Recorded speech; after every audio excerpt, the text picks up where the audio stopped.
How insane is that animal? This is out of this world. Fantastic. Good, Mama. Wow, what a way to start off. Just such an incredible privilege to be out here. It just keeps on delivering. There you go, there you go. Heart is pumping right now. 3, 2, 1. You are live, you are live. Look at this, everybody. We've got a live kill.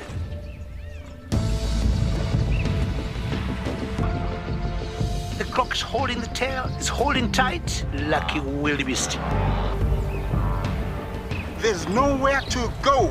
This is a disaster in the making.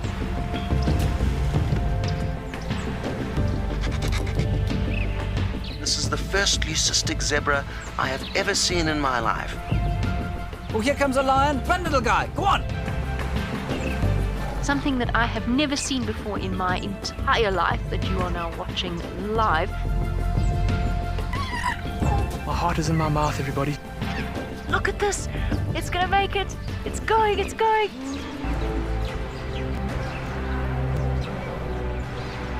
This is just too magical. Hi, little guys. That's great, isn't it?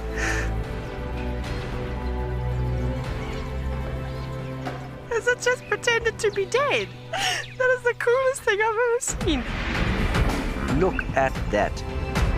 Scuba Steve has got a friend. You got a friend in me. It couldn't be a better morning. This is just too special. Oh my goodness, we've got a turtle. How epic is the fact that we're coming to you live from the Chobe River? It's the most incredible feeling to be here. This is live and we're in Rwanda. This is a very, very different adventure, charged with emotion. Look at that little zebra about to be born. There's the head. Oh, you clever mare. Well done. I did not think I would ever face my fears like this.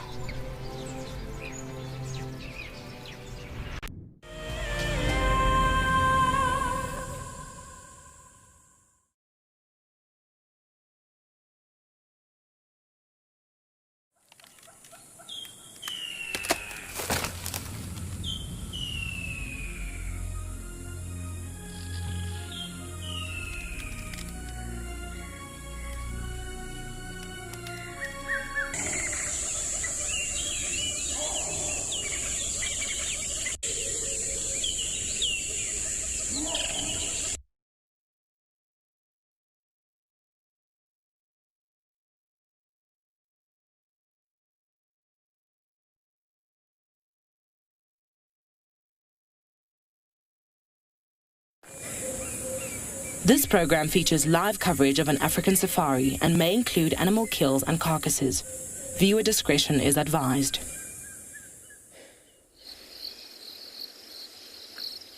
We came out this morning and found this big buffalo bull sleeping in the grass with some red-billed oxpeckers on him.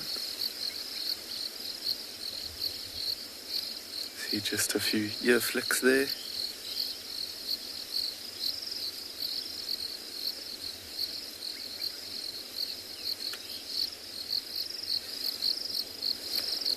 We came out this morning here on Untitled Chapter Game Reserve, hoping that the wind, it seems like it is holding up a little bit.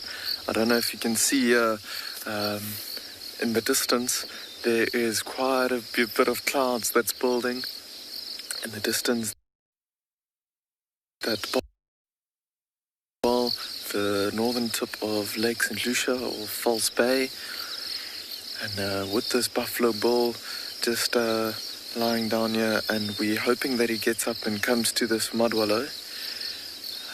But while he's still resting, welcome from my side to your live safari in the African wild.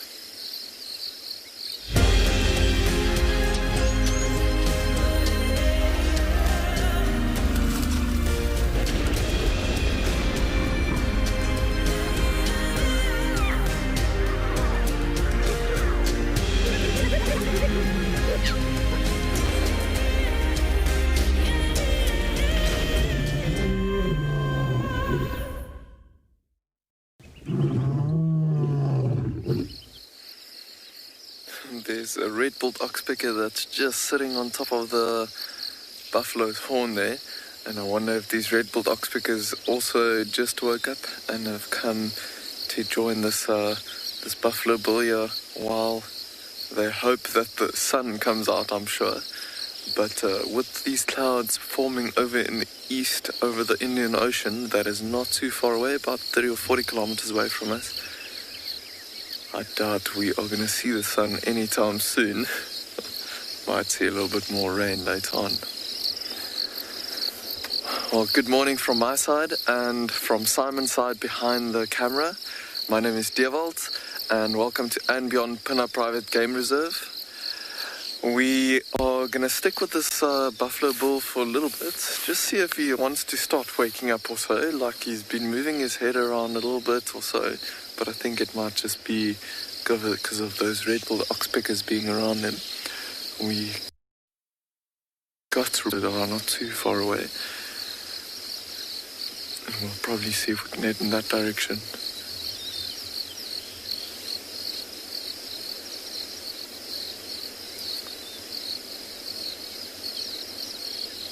Just gonna keep quiet for a second. Just listen to it and the birds calling in the background. It's very, very wet at the moment here on Djuma.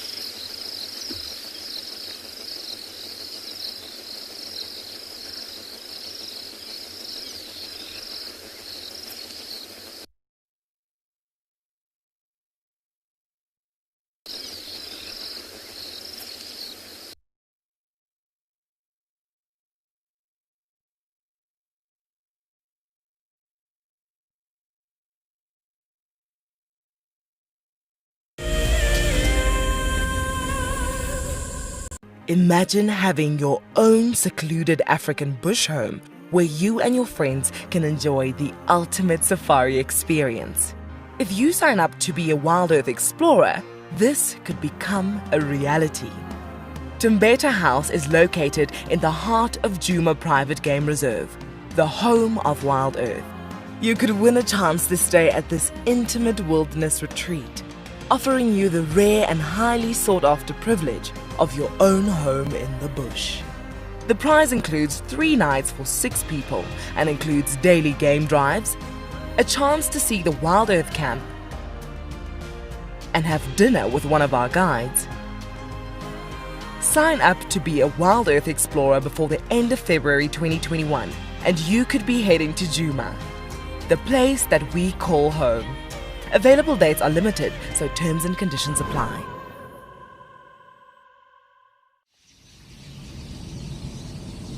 We stopped as the dusk was settling and there was a zebra mare underneath the bush. She was lying down. We didn't really know what was happening, and then we saw it. Everybody, there's a zebra giving birth there.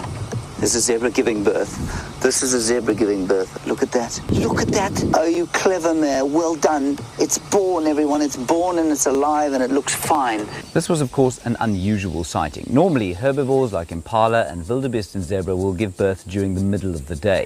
This is when their predators like lions and hyenas are fast asleep.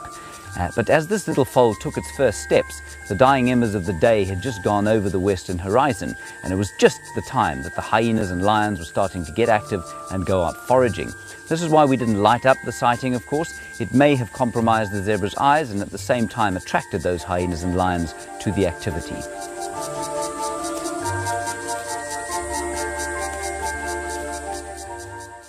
My name is Lauren and I'm currently working in Djuma Private Game Reserve here in South Africa. I love answering your questions during the live safaris. It's my favorite part. It feels like you're on the vehicle with me and I'm able to teach you exactly what you want to know. If you want to ask a question on WildEarth, then you need to register on our website. Once registered, you must go to the live safari page and ask your question below the live feed.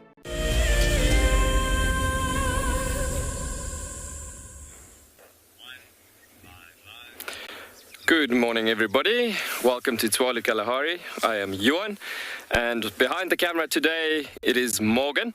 So we are literally live from Tualu Kalahari, literally looking at this beautiful landscape this morning, seeing the mountains stretching out over seeing the mountains over the landscape stretching out.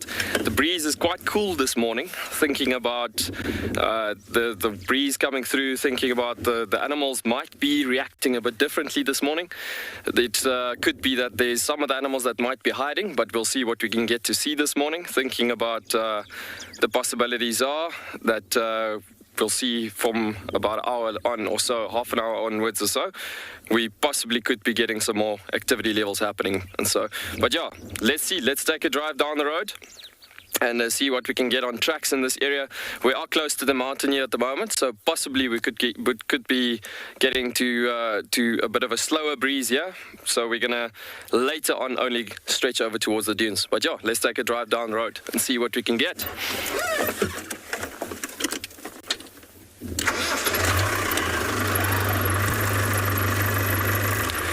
So as you can see, there's a bit of a cloudy structure still as well in the south this morning, as you're looking at it from over the mountain tops over there. And we've had even a bit of a cloud cover during the evening as well last night. So there's quite a bit of moisture in the air in certain areas that's been happening. So having that particular situation, it could be having quite a bit of a breezy structure happening this morning. So we've been having quite a bit of spotted hyena tracks on the road coming through in certain areas here.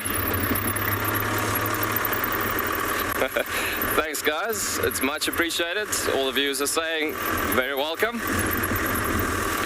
Yeah, so as I was saying, there's a lot of spotted hyena activity in this area, so it's possible that they could have come through to a waterhole, which is just further up front in this area.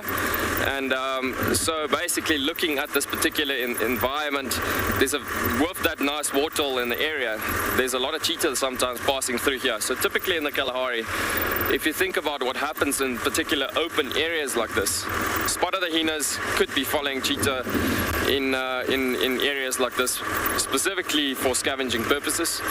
But the interesting thing is also a lot of animals gain their moisture from this particular environment, come together in these areas, and then they start following each other from that point of view. So this waterhole that we're coming up to is actually the waterhole. I don't know if you guys remember last year when Dylan was on Safari Live from Tswalo Kalahari side, he was actually swimming in this waterhole.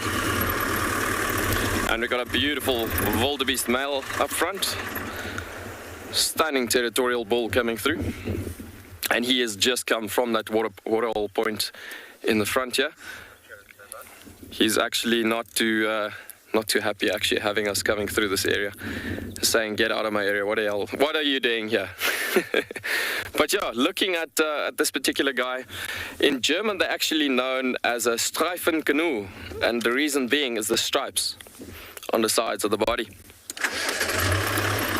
Let's try to reverse there, get some a better visual there quickly.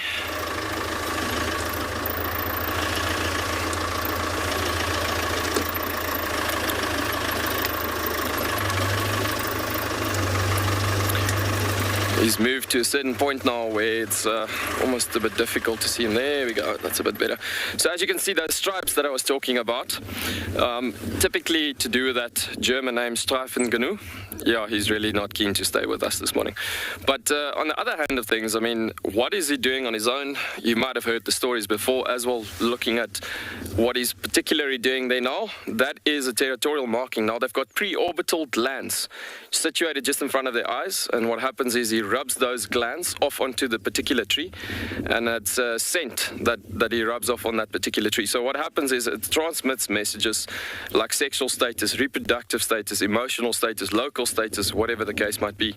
And so whenever the females travel through his particular area, it gets to a point that they can literally read the Facebooking, emailing, Twittering situation happening there.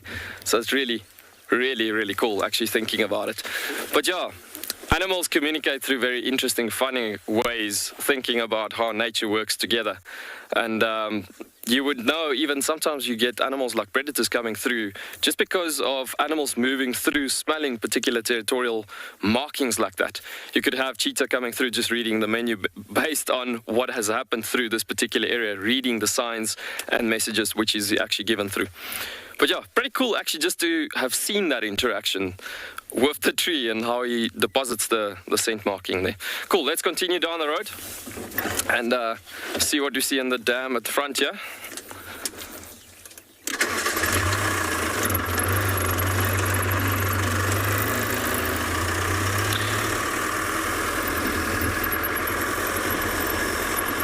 Okay.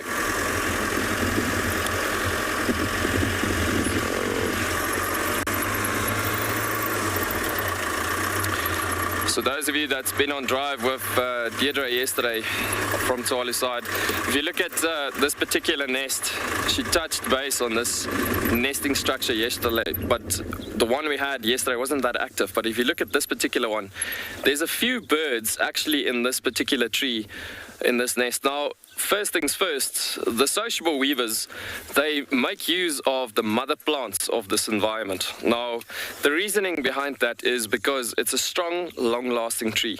Now, the way this works basically is that the particular nest would be built on a strong stem branch with a lot of branches bracing or basically coming off that particular main stem. And then what happens is that they will keep on progressing as the population grow, building the nest bigger and bigger and bigger as it goes. So then what happens is that you got like a whole looping system. Well, basically it's like a hotel full of rooms, and you'll have these openings underneath the particular nest as a point of entrance. And so what happens is that per room you got these two openings, and then it makes a loop to the top, makes a cup on the top and comes down. So each and every room inside has got a male and female in it. And so as they keep on making the population grow bigger and bigger through that way, it gets to a point that the nest will obviously just grow bigger and bigger in that situation. So what makes this nest so important? It's basically that they help other bird species in this particular environment, like ashy tits, acacia pied barbets, pygmy falcons, which is a pretty cool raptor in this area. A small little falcon. And the interesting thing is that you get sometimes situations that some of those rooms goes vacant, and that's the situation where they actually allow other species of birds to come in and enter the nest and actually be hosted in this particular nest. So yes, they help other bird species quite big time in this particular environment. But then also on the other hand, they become food resources for animals like snakes. And yeah, I mean, it is what it is. Sometimes you have the odd Cape Cobra coming into a nesting structure like this every now and again. So yeah, then in our hot summer days and so on, you get to a typical situation where you get easily to, in the month of January and February, you get to 48, 47, 45 degrees Celsius. I mean, it's pretty hot. So typically in a situation like that,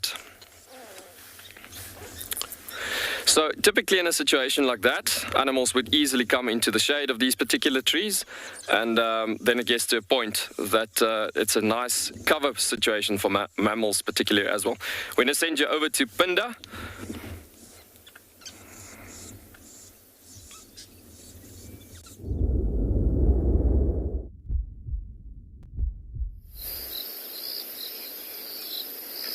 We came down the road after leaving that buffalo bull that was sleeping, and we found this herd that is slowly on their way down the hill here to our right hand side.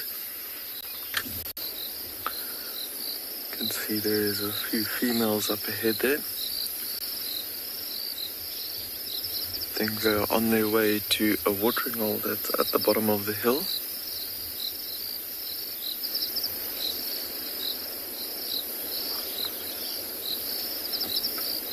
This herd of buffalo has not been in this area for a while. It's just come into this area now in the last day or so. Oh, there's a youngster coming through behind the bush. Let's see if it comes past. It's not that one there. There's one with small horns. And then there's a very small baby that was just walking in between them.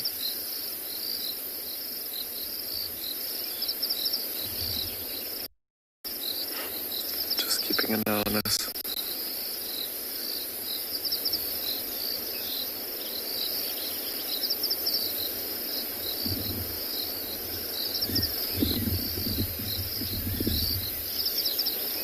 You can see These ones here are females because they don't have that big boss or helmet-like horns. They've just got the horns growing almost out on the sides of their heads.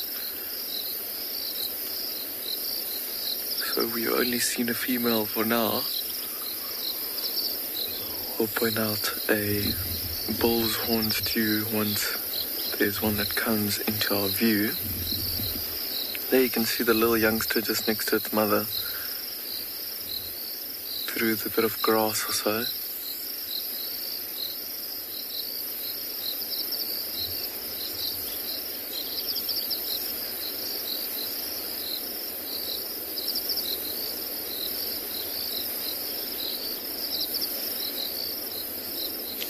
Not a very big herd of buffalo.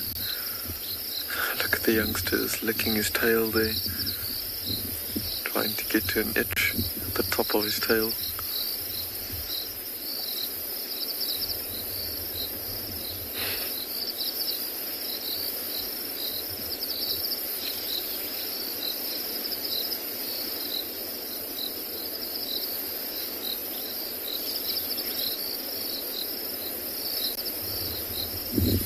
I can hear some water just to the left-hand side. I wonder if there's maybe a mud wall or so that some of the buffaloes have gone into.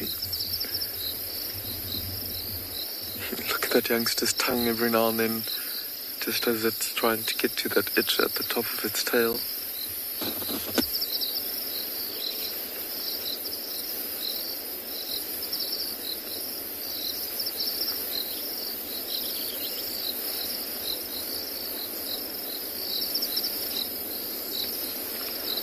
I don't know if you can hear the water splashing just off to the side. There's just behind the one bush here next to us a mud wallow. I think there's one of the buffalo in there.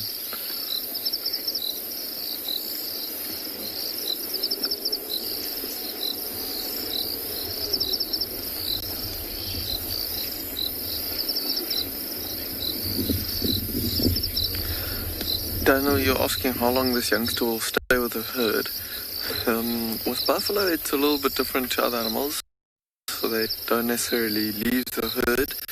They actually stick with their parental herd or might join up with a different herd. So they are social animals, and the buffaloes have quite a bit of a hierarchy between like older bulls and younger bulls and so on in the herd.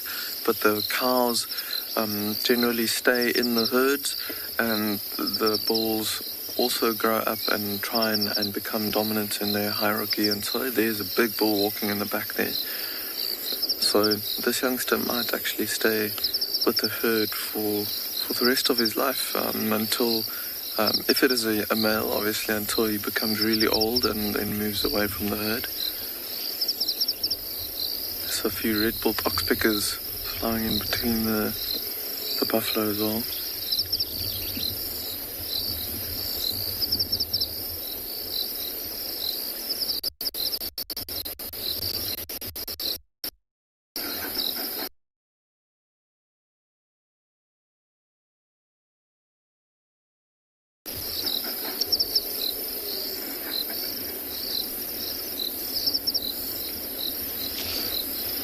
You can see the youngster just scratching his head on a little twig there.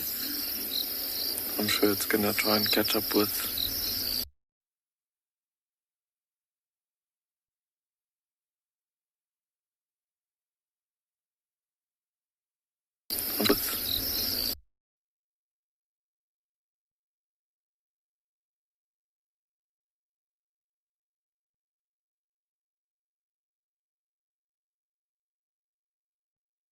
Came past that waterhole that we spoke about earlier. We have literally just come past that waterhole that we spoke about earlier, and we have found a set of young cheetah tracks, or young animal that's just come through this area. And so it's literally going south. So we just want to bend around the block here and just see if we can find further tracks that's going further down south. Yeah, it looks like there was actually quite a bit of activity from lots of predators coming through this area. last night. So yeah, we need just to go a bit further south.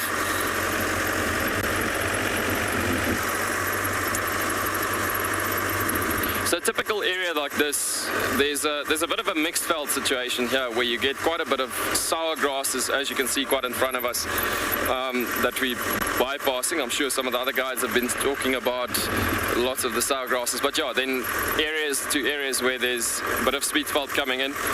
And typically that means that you could get sometimes animals coming through this area, meaning herbivorous animals that feeds on typically the browsing structure of plants specifically. I mean, like your kudus every now and again much more over to as opposed to your grazers. The reason being behind that is that you could get to a situation of, obviously because the sour grass is a bit more in this area. So you typically get to a situation that every now and again you do get predators coming through, and last night was one of those evenings by the looks of it. Just want to show you guys here something of what we're talking about specifically. This is what we're looking at. Just at the back here, sorry, let me just extend this cable here quickly. So I don't know if you can see, Morgan, can you see this track over here? So what we're literally looking at here is, this is the spotted hyena track coming through at the back here. So you literally got two lobes at the back of the track, and then you got like a kidney shaped like toe over there, and another one over there, and then obviously on the right hand side of the track comes through there and there as well. So spotted hyenas, their tracks are much bigger as opposed to your brown hyenas specifically, and yeah, so you can see there was quite a bit of them. On the other side of the road there's another one walking down here, but typically combining to what we've been talking about, saying what is the mixtures between mixed veld and sweet veld and sour veld in this particular environment. So reasoning being, last night was one of those evenings that animals were just exploring, from animals coming through here time to time. But obviously because of the presence of the waterhole in this area, you get to a situation that there's animals sometimes just coming in for water into this area. Cool. Let's continue driving down the road, continue looking for those cheetah tracks, and who knows, we might even see that spotted hyenas coming through the area. So these mountains that we see on our left hand side here,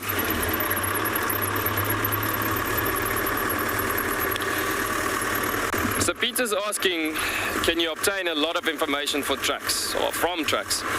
Peter, it is absolutely 200% yes. Tracks can tell you everything about the bush.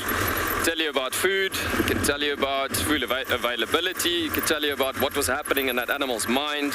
It can tell you literally about everything in life in the bush, basically, because animals make decisions from the conditions in the bush. And so the tracks, the way it's moving, the speed it's moving, and all of that. So yes, for sure, you can read a lot of information from tracking and tracks specifically. On Tswalu, this is why we got such a strong tracking team specifically as well, because our trackers is highly skilled trackers that specifically working, some of them has been working over 15 years in this particular industry, and some has been on Tswalu specifically for 20 years. And the stories that some of these guys can tell literally just from reading these particular tracks. And decisions to be made, when to follow the right track at the right time is also very important. So yeah, no, it's definitely, it's a golden tool specifically in the Kalahari to be making use of, specifically to find animals at the right times as well. Now, what do I mean with the right time specifically? It specifically comes down to seeing the difference between animals being mobile as opposed to doing a few things like typically when we've seen that wildebeest being typically practicing that behavior of communication with the Facebooking, emailing that we spoke about earlier on. But yeah, you know what, even with this bit of a breeze this morning, the Kalahari is still very, very beautiful and special. Look at the rains on the horizon, just at the backdrop of the oryx that we had there just now. And off he goes. He also doesn't want to too much cooperate at the moment. So he got a bit of a fright as we pulled around the bush, because the thing is, with this breeze that we were talking about early thing this morning, animals do tend to be a bit more on the edge. Reasoning behind that is that their senses sometimes gets taken away when the wind gets too strong. So it gets to a situation that you typically could be surprised by another predator or animals that could be causing a threat to them. So that's why animals do tend to be a bit more on the edge when there's a bit of a breeze. But yeah, as I was saying, look at that gorgeous, gorgeous rains on the horizon. There's a few drops coming through in the morning light. I think once the sun is going to be coming through proper, we're going to be seeing a bit of these clouds to be disappearing a tiny bit.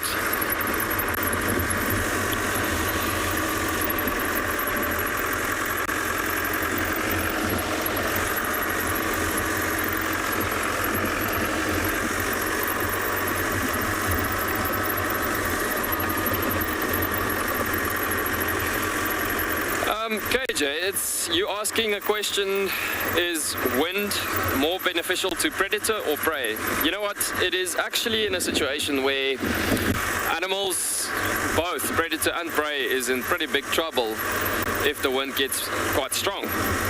Because the thing is, it gets to a point that wind can surprise everybody. You know what, in the case of a cheetah, for instance, young cheetah, they could easily be surprised if the wind goes in a downward position from them and something comes from that downward position approaching them. They don't know about that animal unless they see it coming.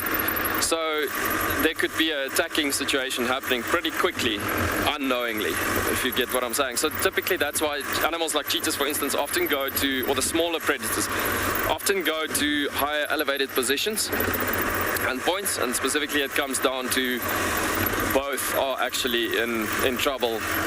So they work on it. Animals are also not deliberately going and tucking themselves into bushes. They go to a situation where they elevate themselves quite easily, and just to a bit of a safer point of view. And typically you could get that with oryx and your normal general game as well.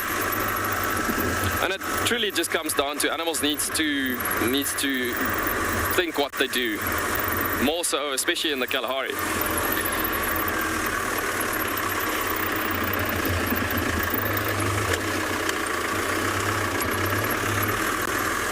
So this particular road we're turning onto, you can see how the rains and the flood we had. Now our annual rainfall sits between 250 to 300 mils within a year, within the rainy season.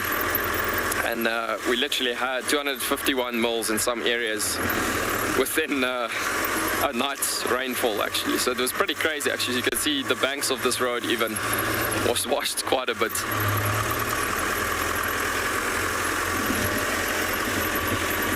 Yeah, so in the Kalahari and the sandy soils, especially in the dunes and so on, you don't typically get a washed situation often with like washing floods coming through and so on. It generally comes through in a situation where closer to the harder soils, closer to the mountains, that you could get this from mountain water runoff.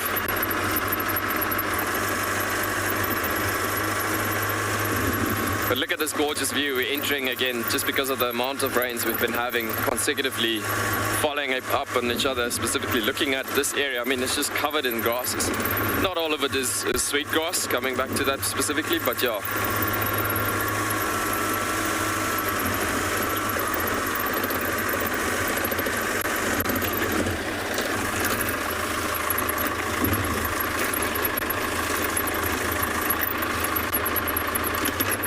So Sam, you're asking a question, how did I get into guiding?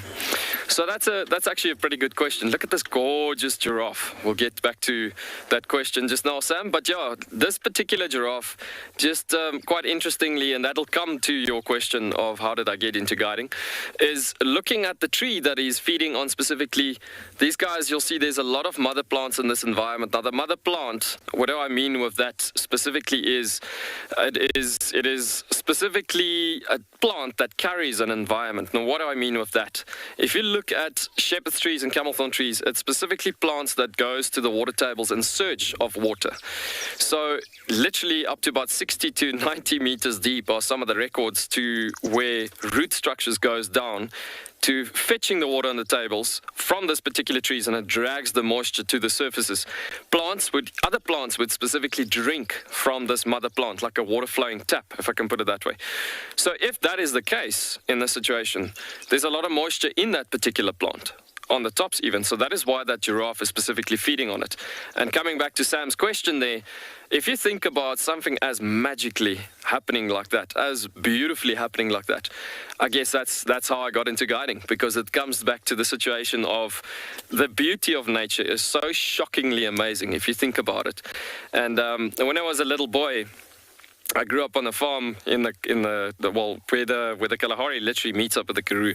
I used to walk around with my granddad quite a lot, and he used to tell me all of these different stories basically of nature and these interactions and interrelationships between nature, fauna and flora as it comes together. And that was touching my heart quite deeply. And it was really, really special to understand the bigger ways of nature as well. And yeah, I mean, this is a speaking example. Sam, you just asked that question at the right time. But how gorgeous is that giraffe actually looking at him feeding early in the morning? So there's a bit of a trick in the trade happening with animals living in the Kalahari. Certain times of the year, there's certain animals that needs to be, well, all of the animals need to adapt to their conditions and climate changing over the different seasons.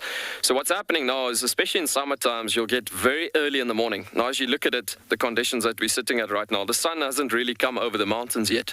And that means that there's an extreme amount of moisture in the plants, specifically early in the morning. Now, that camelthorn tree was soaking up from the tables last night during the evening as well. And so what's happening is that moisture is still very present in the plants. So in the summer times of the year, basically, you get to a certain point where animals feed a lot, gaining a lot of energy levels for the early parts in the morning. Once the sun starts baking on the plants, a lot of transpiration as well as evaporation processes happens, and then a lot of moisture is escaping the plants. So what is the actual benefit from feeding in the middle of the day rather than early in the morning? So animals know this condition happens, and they know that this is what needs to be done. So then what happens later on, you get to a specific point that later on in the evenings, you could easily get particular herbivores like these beautiful giraffes to start feeding again, like later on in the evening, just about an hour, 2 hours before sunset, and even into the first stretch of nighttime. So the question comes up, so why is it then that first stretch into nighttime, isn't that just dangerous for your day active animals? Yes, it is, but then they know, typically, especially, they need to go to elevated positions, feed into the last bit of the evening in safer areas where they just literally got to have to wing it, if I can put it that way. Wintertime, from a different point of view, is you could easily get to a situation where animals then stretch that feeding period because the heat intensity is not that high that early in the morning. So animals could stretch their behavior to a longer period during the day. So for those of you that wants to come to Tswali Kalahari, the wintertime is a very nice time for the civilized safari, where you don't have to get up that early in the morning, as opposed to summertime that you do get up quite like bright-eyed bushy tail. But yeah, for sure, a beautiful, gorgeous giraffe bull.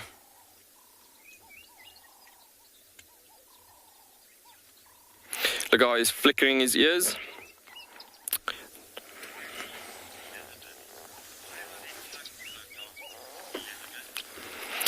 Elizabeth, you are asking, why are their tongues so dark? Now, that's a very cool question that you're asking there. A lot of these plants that giraffe is feeding on, the tannin content tend to come out quite quickly as it's a defense mechanism of these particular trees. And so what happens is that the tongue is a visual sign that you could literally see this animal being able to handle that tannin content. And so for that first tannin, shall I say, release from that particular tree, it gets to a point that that giraffe can actually handle that first releases of tannin content coming through, and then later on, eventually, it is gonna stop the giraffe feeding on this particular tree. But you can see how that tree okay, say for instance it was a situation where there's a lot of giraffe feeding on that particular tree. He would have stopped, or they would have stopped feeding much earlier. But now it's just because of him being the only one, the tree doesn't release the tannins that quick enough, as opposed to a lot of them feeding at the same time. But yes, giraffes, the reasoning behind the dark tongue is because this animal was created to deal with high tannin contents at specific times or so, as it is.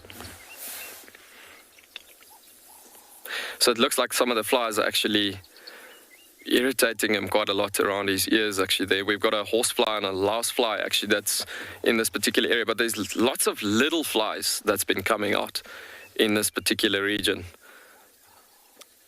from the rains. But yeah, that beautiful, gorgeous white markings behind the ears.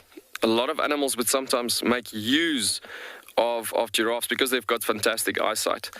So as they would literally feed, and it's not necessarily always meaning it comes down to animals that would feed on the same food resources that he does, but it comes down to the situation that they will feed close enough to him as he's consuming the plants in that particular area, and as it comes down to that particular point, he will then see trouble, necessarily sometimes coming, and then he alarms by flickering the back of the white ears, and they can see that happening on a long distance, and they would know, okay, well, you know what, it's almost like a symbiotic relationship happening there where they're helping each other out in a situation where the same goes for the giraffe as well, because it gets to a point where the giraffe don't always see on a shorter distance underneath a bush, whereas the antelope could have done that for him as well, so they start alarming for him in that situation.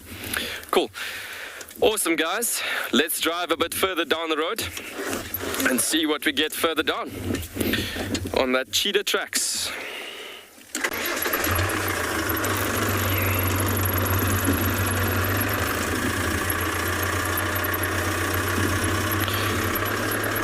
So Brian, you're asking if giraffes get hunted a lot by lions. You know what? In certain areas, yes. There's certain areas of Africa that some lions are actually adapted to hunt specifically on certain food resources, if you can put it that way, or prey animals. The Kalahari lions, for instance, is a bit bigger than your average lion in Africa. And it's not to do with the weight-wise, it's more to do with the stamina, higher stamina levels as it is, specifically looking at a taller animal and big feet. And so they strongly build, but they live in huge prides. And teamwork, family units, partnerships is the way to survive in the Kalahari. And so they put a lot of team effort up and about to pull down giraffes. Giraffes, in average, that in nature that gets caught by lions, by normal African lions, you typically get to a situation where it's mostly young giraffes or calves being caught. But yeah, if you get prides of lions being big enough, it gets to a point that they could bring down even adult giraffe. But there's a bit of a strategy happening on that hunting technique there. It gets to a point that they sometimes chase them off into rough surfaces or unstable surfaces, if you can put it that way. So it comes down to a situation that they literally chase them out, like say for instance over a rocky surface, the animal will trip and fall, because a giraffe off its feet gets to a point that they could literally trip and fall, and then it's unstable ground for him. To get up quick enough is going to be quite a bit of a battling situation for him. And then that's where the lions will gain on power. Some more spotted hyena tracks coming through.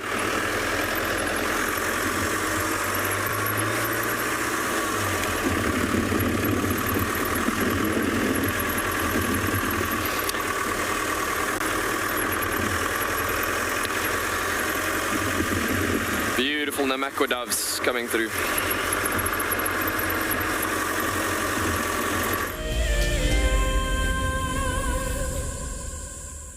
When on safari, there's nothing better than an evening spent under the stars chatting around a fire, with the sounds of the wild all around you. If you sign up to be a WildEarth explorer, you can build your own memories by joining our guides for regular fireside chats.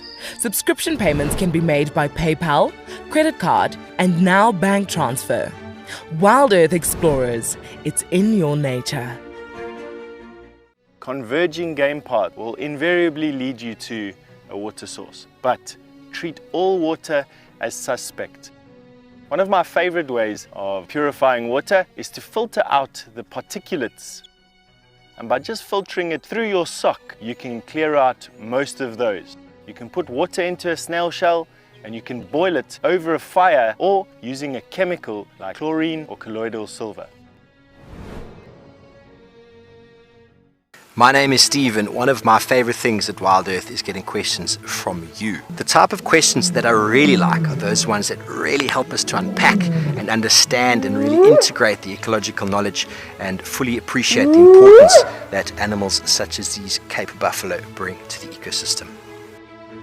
If you want to ask a question on WildEarth, you're going to have to register on the website, but once registered, just head on over to the live safari page and enter your question under the live feed. The croc is still holding another one there. It's holding from the hindquarters. I would really want the wildebeest cross. Is it trying? The croc is holding the tail. It's holding tight. Oh no. Goodness me. Lucky, lucky wildebeest. You have another day to leave. Expect the unexpected here on WildEarth Daily. Hi, I'm Kyle, and I come to you live every day here from Tshwane, Kalahari in South Africa. My favorite animal in the Kalahari has to be the aardvark. Its unique appearance, its ethology, and as well as ecology within this vast ecosystem is amazing, and something that I have been really lucky to experience on foot here at Tshwane. Catch up with the guides daily here on WildEarth.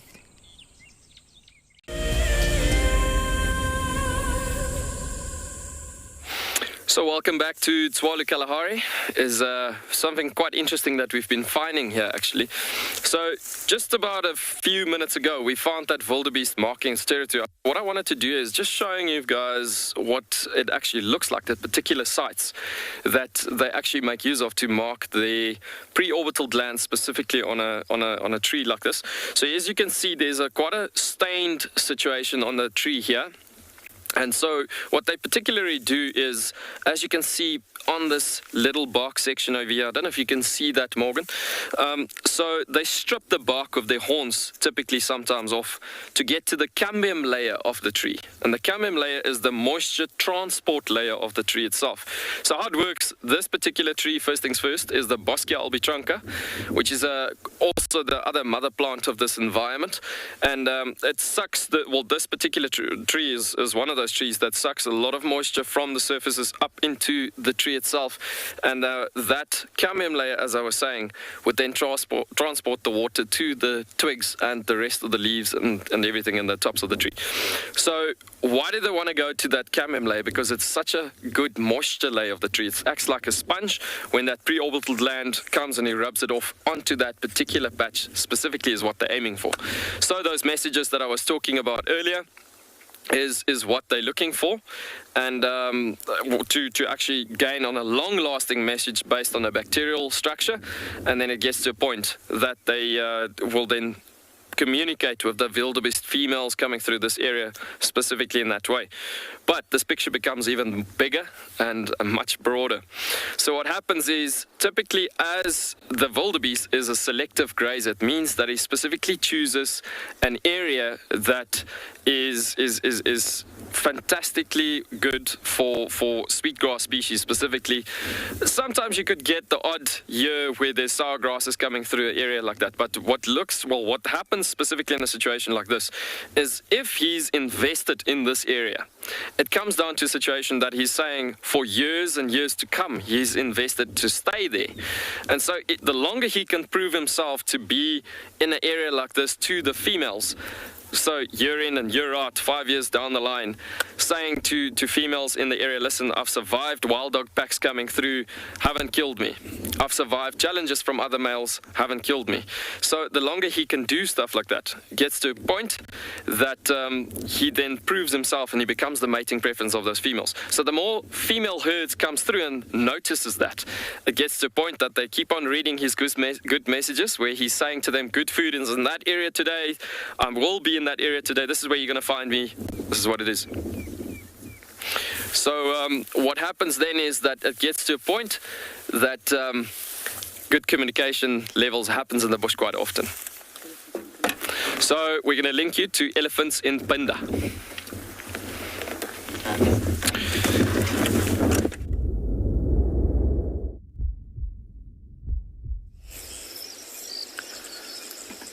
We were actually sitting and watching some giraffe here off to our right, and then we just heard a snap, and I thought by myself, that sounds a little bit louder than what the giraffe usually feed. And then just saw this elephant bull. Look what he's doing there. He's trying to chew off the bark off of that branch there. We actually saw him break the whole branch off. Look how he's trying to twist and turn it in his mouth. See how he's chewed the bark off the left hand side there, and he's now just moving it through his mouth, getting to that cambium layer, which is the inner bark of that tree where a lot of the nutrients are stored.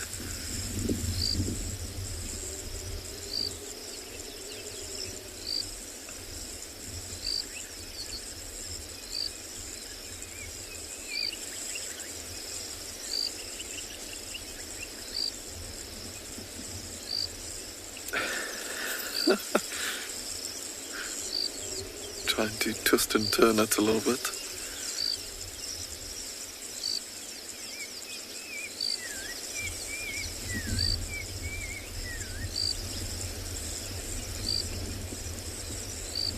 Very interesting tusks that this elephant bull has, with that one growing almost upwards and the other one a little bit further down, possibly from an old injury, or could just be the way that the tusks are growing. Let's see if he goes for another branch. There we go.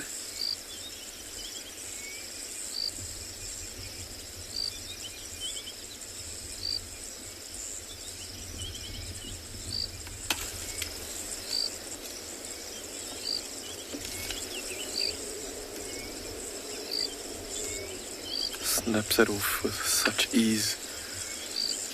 I don't know if you can see what he's doing there, but he's essentially breaking the branch into smaller pieces when it's down on the ground there. See, it's not as big as it was when it was up in the tree there.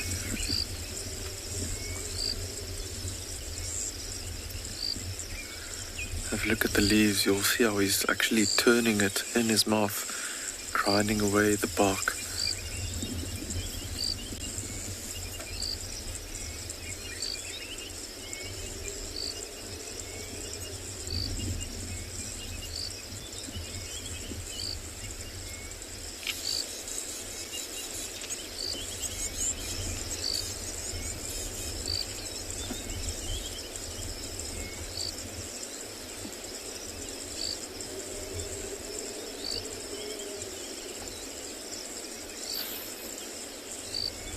See how he's just chewing it and moving it from side to side in his mouth.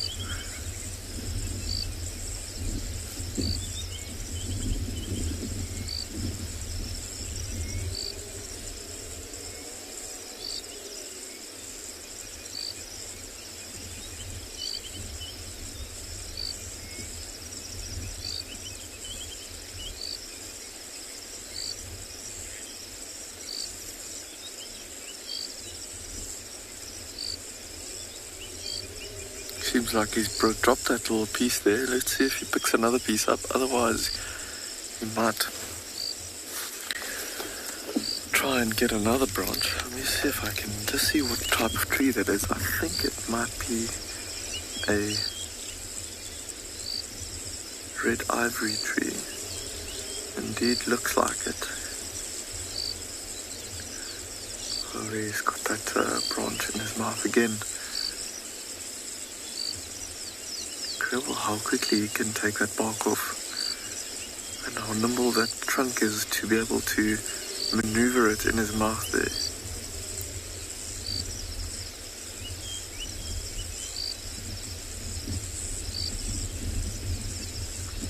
It seems like he's dropped it now. There we go, for another one.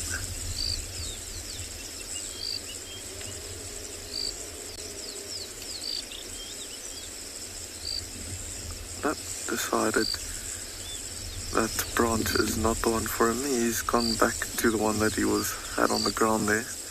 Maybe he spotted another piece of bark that he didn't just get to.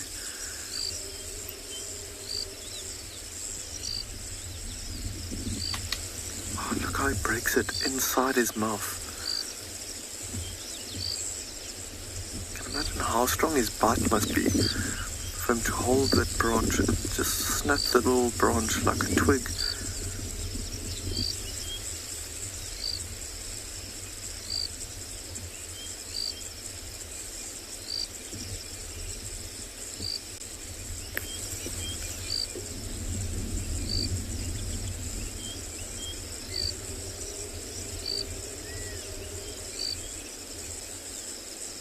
Seems like he's got a limp or something when he was walking there. See how his head is swaying from side to side.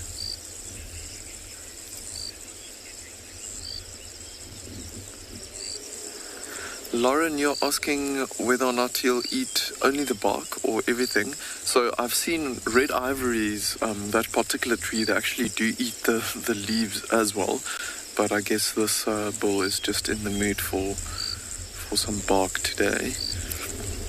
Not anything else. He's actually coming this way a little bit. It does look like he's limping. Have a look at how he's walking. You can see his head.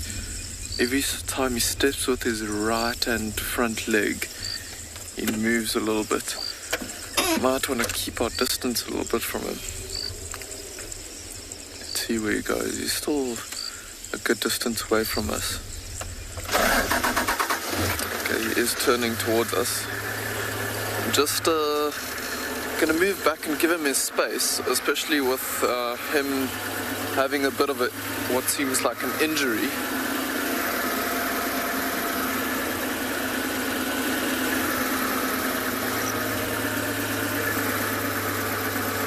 He's going towards those giraffe now. I think let's just watch him from here. He was still a good 50 meters or so away from us, but just because he's got that limp, you never know with elephants. The fact that he was walking with his ears out towards us. Yeah, look at that. See that right front leg of his when he steps? His head just dips a little bit.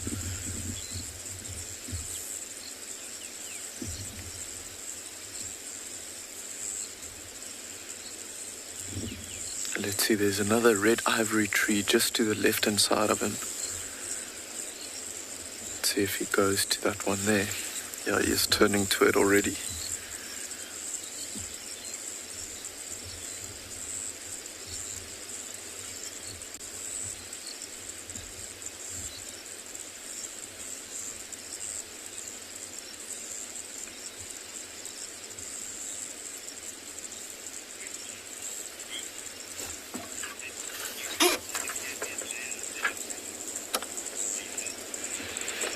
Lisa, you're asking if there's more, whether or not there's more nutrients in the cambium layer of trees than in grass. I would assume so. The amount of grass that you would have to eat, that this elephant would have to eat to be able to get the same amount of nutrients that's in the cambium layer of a tree, I think is quite substantial. So it might be a little bit more difficult to feed on the cambium layer for this elephant bull, but I think it's definitely more nutritious for it to feed on on that than trying to feed loads and loads of grass. So that's probably why it's doing that. See how he's just smelling the ground a little bit. He did out of a bit of a slip earlier, like when he was just stepping. He looks like he might be in a little bit of pain.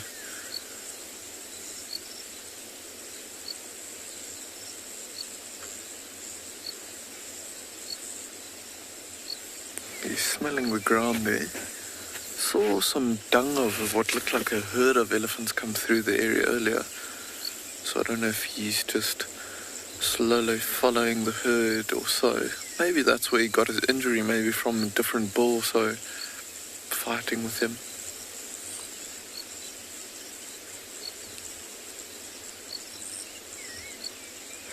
Yeah, the fact that he stopped there and smelt the ground and then turned directly to his left-hand side, directly north, probably means that he's on the scent of some other elephants. So you can see him swaying from side to side, smelling with his trunk on the ground there.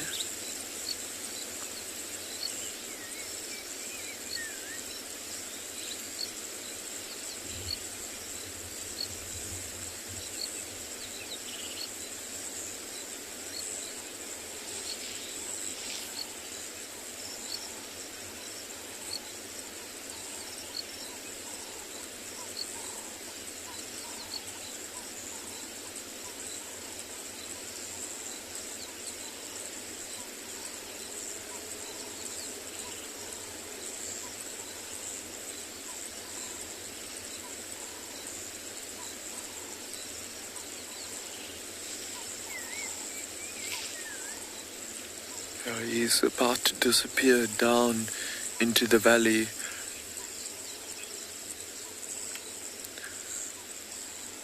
I do think that this injury from this elephant bull, I didn't see any swelling or anything like that on his foot. It might just be like a stick or something that's stuck, in which case it'll swear out very easily. And I'm sure he'll be fine. He is moving and being able to feed, and at least he can walk still. So I think he should be fine.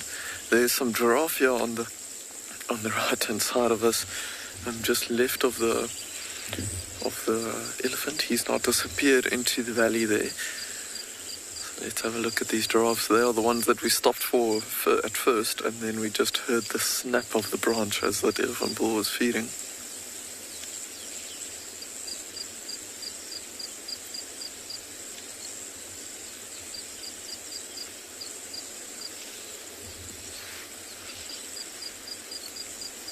See that one just standing and looking this way. It's just chewing the cud.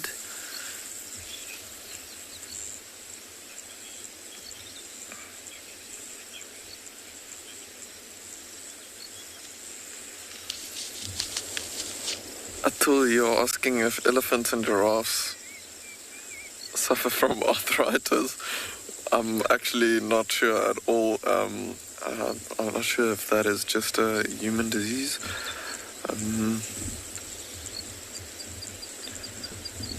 I'll have to find that out for you. I'm actually not sure at all. I'm sure they can get some kind of probably some infection in their joints, maybe from injuries or something like that. But I don't know if full-blown arthritis is something that they get.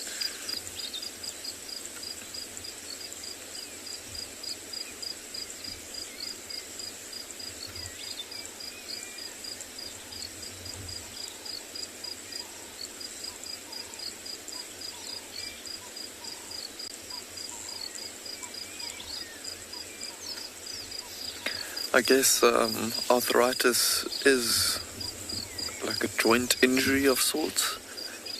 So I would assume that some animals can get it, especially later in their lives. This elephant bull was not as old, so I wouldn't say it's like in the later period of its life. So I doubt it is that. There's a giraffe here off to the left-hand side, and it's actually standing next to one of those red ivory trees, and it's feeding on the leaves.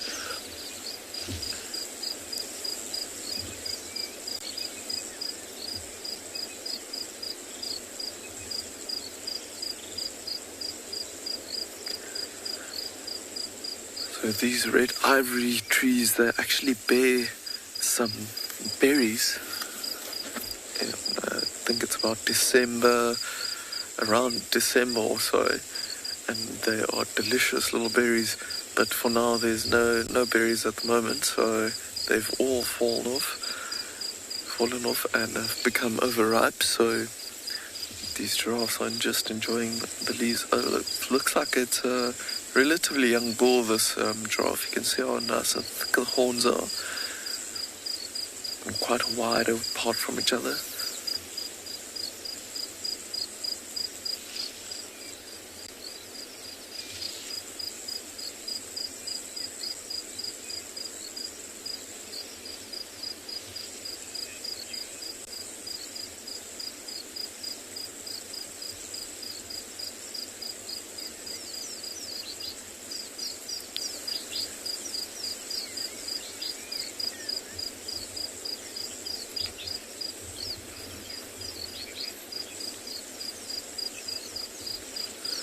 Charles, you're asking how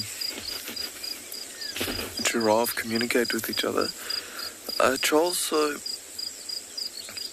I'm sure a lot of it is to do with some body language, but you make a little bit of sound. They, against popular belief, they actually have a variety of sounds they make. But often I think it is body language.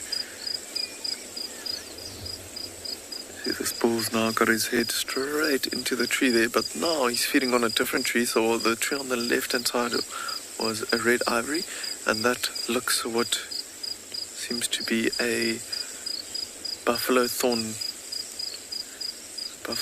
tree, which has actually got some straight thorns and hook thorns on it. So interesting that this giraffe's just feeding on it. You can see how just moving its head and tongue and lips very carefully in between the thorns there. But that skin around the lips and mouth is so thick that the thorns doesn't affect them as much.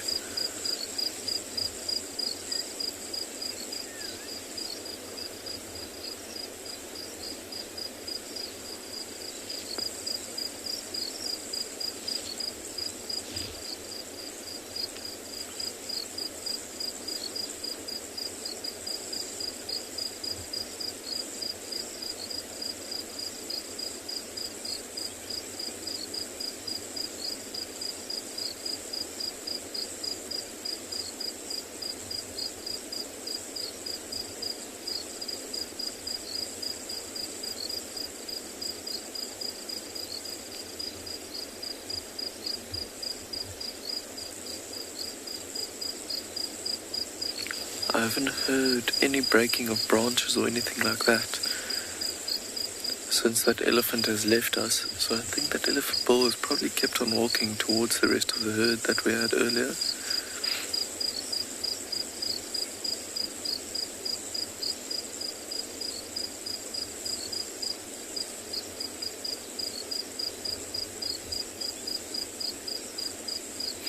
You can see this giraffe has got his head almost in the middle of the tree there. So getting to the spots where other animals can't necessarily get. If you have a look at that, the buffalo thorn there, you can actually see the little twigs on the sides and at the top of the tree that has been browsed off by all the other giraffes probably coming through the area. So it just shows you how they don't feed on the twigs like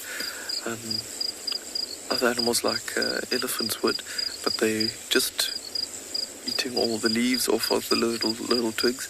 And the giraffe's really trying to get himself right into the middle there to the leaves that don't get browsed on by other animals, it seems.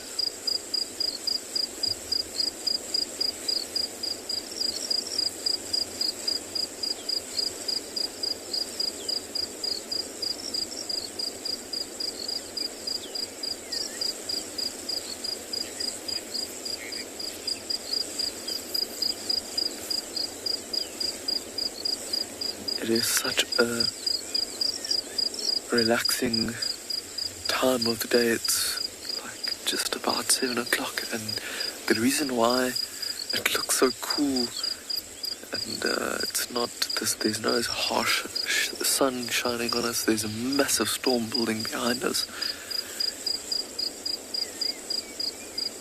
It's nice and cool, and these giraffes are obviously enjoying the cool weather, feeding as much as they can before the rain comes later on.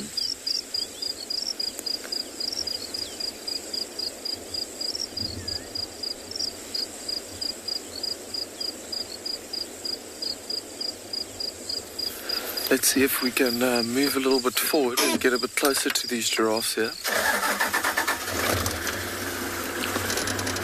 Okay, see if I can stop just here next to them.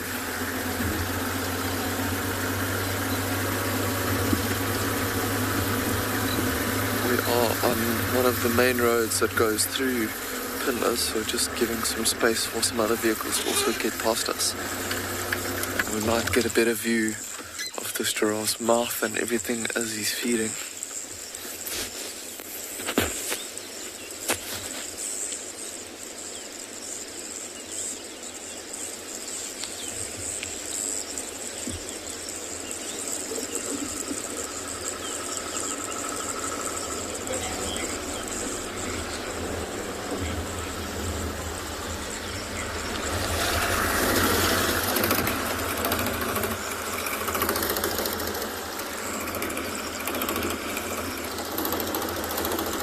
Just excuse the vehicles coming past on their way to do some reserve work.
Really trying to get right into the middle of that tree there. The giraffes can obviously reach the spots where other browsing animals can't. Look at his bald patches of callousized skin forming on top of his horns.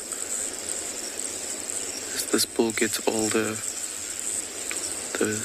those bald spots will just get bigger and bigger, almost like in humans.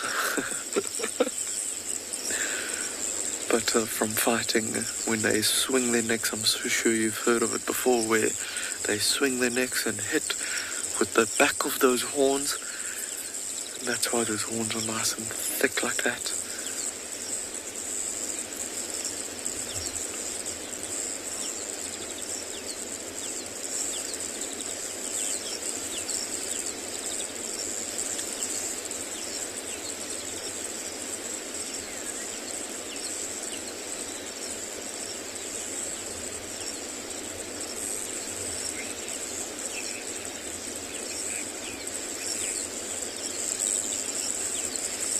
Jonathan, you're asking whether or not the black part of the tail, the long hairy part, is soft or not.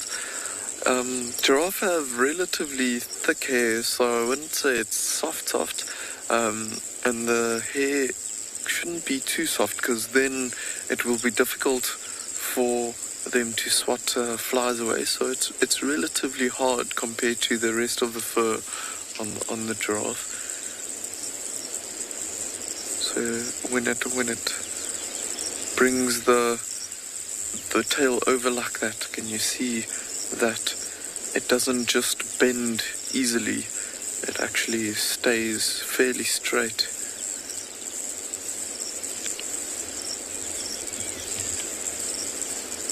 So actually quite rough hair.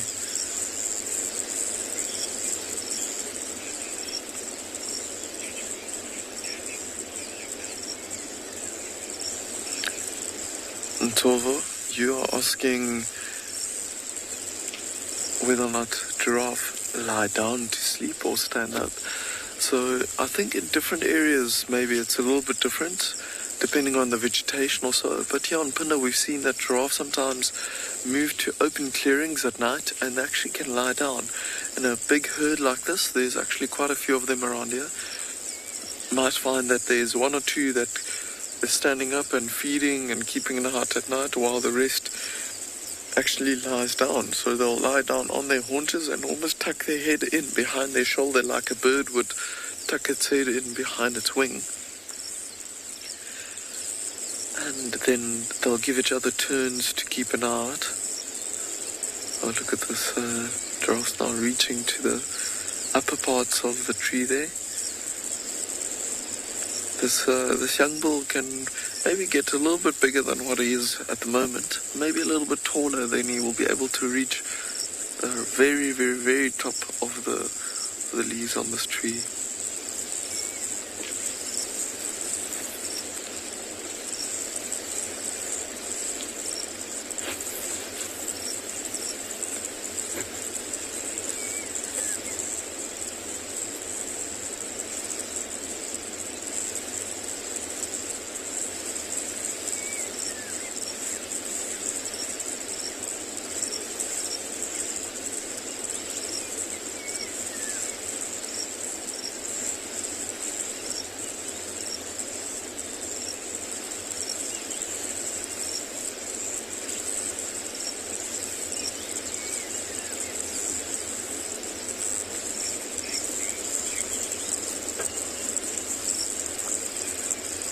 Just gonna let another vehicle pass here quickly.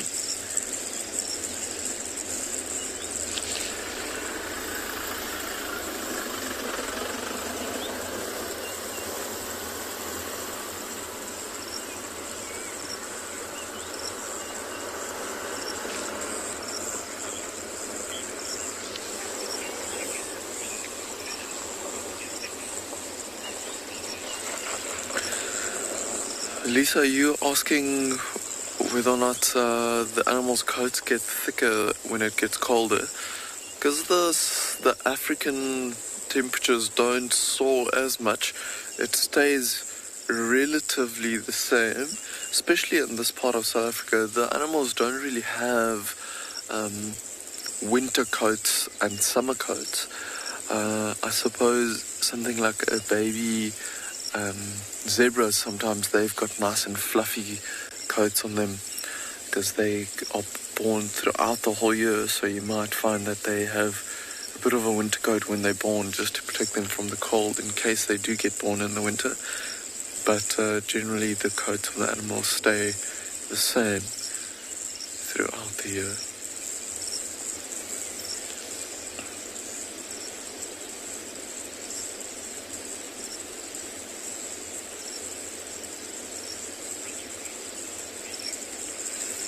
But while these giraffes are feeding and just sticking around here, I think we are going to see if we can get a little bit closer to the lodge and see if we can go and have a look at that herd of buffalo. Hopefully they've moved into a spot where there's a bit of better view of them or so.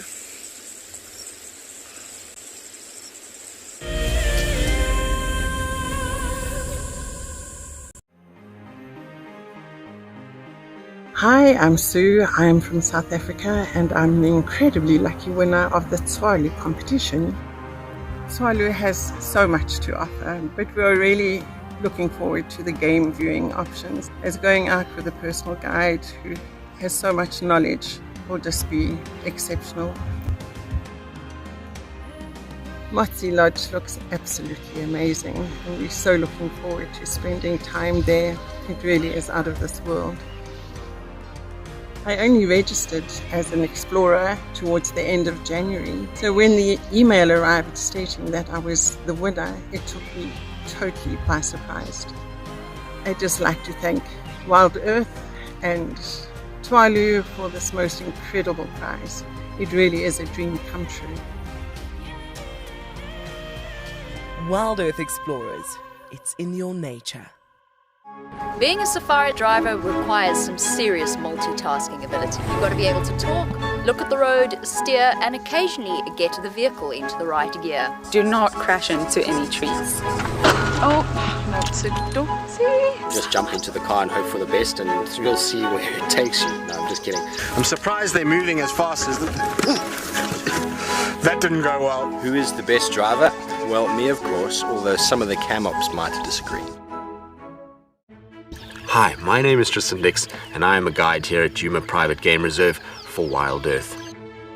We love connecting you to the African bush, and we always look forward to all of your questions. If you want to ask a question on WildEarth, you'll need to register on the website. Once registered, go to our live safari page and submit a question below the live feed. Catch up with me on WildEarth.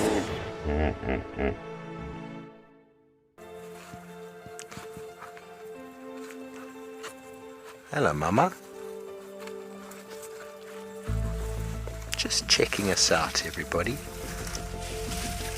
There's no aggression here. Very relaxed. A herd of elephants moving around your car like that. It's truly, truly magical. Tune into WildEarth every single day. It's in your nature.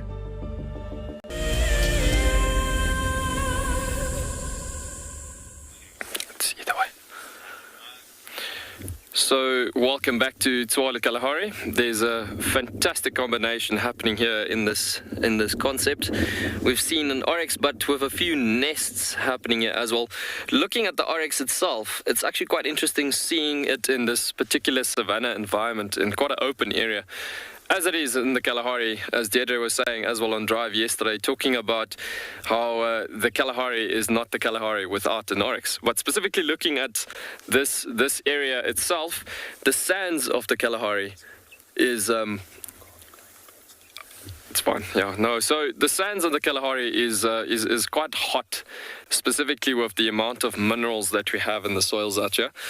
So specifically looking at the minerals itself, we got quite a bit of hematites, feldspar, but also quartzite in this particular the minerals that's from the barren rock material in this particular environment. So having to see that minerals present, it attracts a lot of sharp sunlight.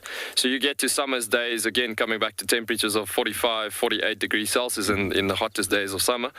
You typically get to a situation where temperature if I can put it through a flight reading system, if I can put it that way, you typically get temperature in easily up to about 48, and temperature out can push it up to about 60 degrees Celsius, bouncing up from the soils and so on. So typically animals in the Kalahari has got a lot of adaptations to survive out here. So if you look at the belly of this oryx, it's a pity it's so far that we're looking at this animal, but yeah, looking at this animal, you can see quite well from seeing oryx before, there's very pronounced white bellies and so on. Even if you look at the springbuck itself, so these white bellies that they have can reflect that sharp light that reflects from the ground back into the ground again as it is.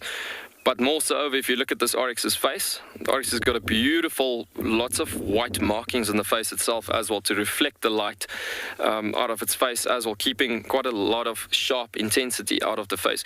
Now, typically they've got these adaptations thinking about the environment as it is in a situation of being able to survive. But as Morgan is going to pan over to the nest, thinking about an oryx being able to survive like that, I want to touch a bit more on the subject of these particular nests that you're looking at here. So these are white-browed sparrow weavers' nests. Now we've got a research division through the Tshwane Foundation basically that does a lot of research work on the reserve itself. And this particular nesting structure from the white-browed sparrow weavers have taught us so much more about this ecosystem itself. And so thinking about how this particularly works. Now, the white-browed sparrow weavers, thinking about what we've just learned from that particular oryx, a lot of animals in the Kalahari goes through a lot of adaptations and quick adjustments, basically through changes in nature. So how these, to get to that specifically, you're looking at these nests being two different types of functional nests that you're looking at, where you got a false nest, typically where you got two sides hanging down, and then you got a true nest, generally at the back of the tree or the tree next door, as it is. So you've got a hierarchy system where you've got an alpha pair and a beta pair, and the rest is acted like a supportive unit structured system, as it is. And so it happens where your alpha pair will then sit in a true nest where it's hidden behind the tree. So typically this time of the year you could get snakes like Cape Cobra, boomslang, and those particular snakes that will follow the birds up into the tree. This bird will make like a broken wing display, and then so it gets to a point that as the snake then follows the bird up into the tree, it will then hop into this particular false nest where it will literally sit inside and wait. The snake will then follow, but this is one of those situations where you will literally can't see from the outside in, but only from the inside out. So the bird will literally wait for that snake to pop in his head. Until that last moment, the bird will pop out and literally fly off for about 30 to 40 meters away from the actual site. But by the time the snake has gone in and he's just thought, what has just happened? Where has this bird just gone to? It gets to a point that the snake will then leave the nest and spot the bird literally and off in a distance. It then keeps on following it away from the nest. And so the bird, being a supportive unit structure, have then reached the point of protecting the true nest, where it's basically come to a situation where they've protected their alpha pair. So the alpha pair is literally in this situation means a lot to them, because if you want to lead, you lead us to success, and that is indeed what they're getting up to. So, and also a strong supportive unit being able to support their leaders and actually obey whatever they're leading them into is very important. As I said before, it is very important in the Kalahari to have that teamwork, family unit structure happening. So yeah, quite cool. I mean, it could have been just a cool nesting structure, but also quite rough if you look at it, the way they built and constructed it together. But in the bigger picture of all things, it's actually quite interesting thinking about how it works, understanding the ecosystem better by just looking at the oryx and taking it over to a bird's nest, thinking about this combination of the bigger story of this ecosystem. A lot of things in this ecosystem works exactly like that. We'll have, looking at the meerkats, you're looking at the African wild dogs, you're looking at the Damara mole rats. Now the Damara mole rats specifically is also working through that particular concept of that hierarchy system, as it is. But yeah, pretty cool. It's quite interesting to understand. First things first, you got to understand the ecosystem that you're in to understand the bigger ways of interrelationships and interactions, how an ecosystem comes together. Cool. Let's continue driving down the road and see what we get furthermore. So quite interesting, when we drove on the other side of this block earlier, when you guys were on Pinda, we spotted some jackal off in a distance. Now typically in the Kalahari, as we spoke about just now about the nest itself, we often get jackals, and even the brown hyena every now and again follows, but more so over the jackals as opposed to hyenas. You would get like quite a lot of them following cheetahs and specifically wild dogs in this particular environment. Now, the eastern side of the country, specifically Kruger Park, and looking at the KZN, KwaZulu-Natal's reserves and so on, you typically get to a situation where you get leopard country on that side, whereas this is more wild dog and cheetah country. And because wild dog and cheetah is such successful hunters, especially in the dune plains and the savanna environments of this particular area, you could easily get to a situation. Oh, look at that beautiful, beautiful southern pale chanting goshawk. quite a common raptor in this area. Now check how he flies right over one of the meerkat burrows of this area. We are quite close by to one of the burrow systems of the Gosse group of meerkats. Look at him coming across. So you can see him actually flying over the top end of the mountain there. Beautiful view. Gorgeous. So pale-chanting goshawks actually all over the Northern Cape Province. You get them from here all the way through into the Karoo ecosystem, which is very similar to this. But anyways, coming back to the cheetah and the wild dogs, I mean, wild dogs are literally the top killer, top hunter in Africa as it is, and thinking about the jackals being clever enough knowing that, okay, you know what, this is actually what needs to be done to follow. It's almost like they follow them in advance in the situation of knowing there's a huge benefit up ahead if they get to a point where those dogs or cheetahs have taken down a potential prey. So as we talking about that, thinking about the area we're nearing and approaching, I saw those jackals in a long distance from the road down further away, that they were coming towards this area here. So we just keeping a good lookout for them. Sometimes they're a dead giveaway if there's quite a lot of them in this particular area and region. Now, just something else that I've just spotted here now. On the left-hand side there, Morgan, is a kudu bull lying down. I don't know if you can see it there, Morgan. Can you just pan out to that side a bit? Shall I pull a bit forward there for you?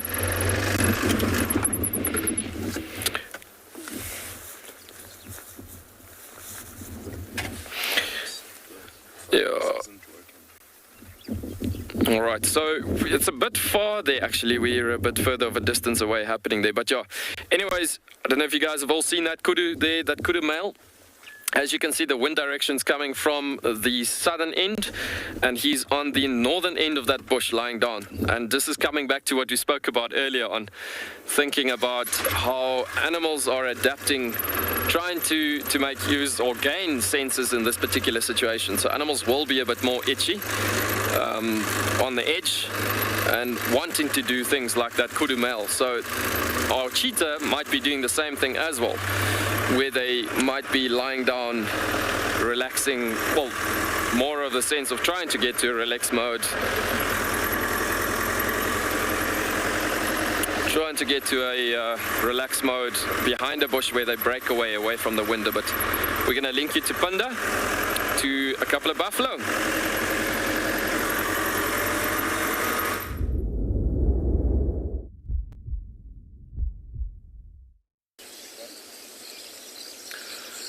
We've just come across that herd of buffalo that we were talking about earlier.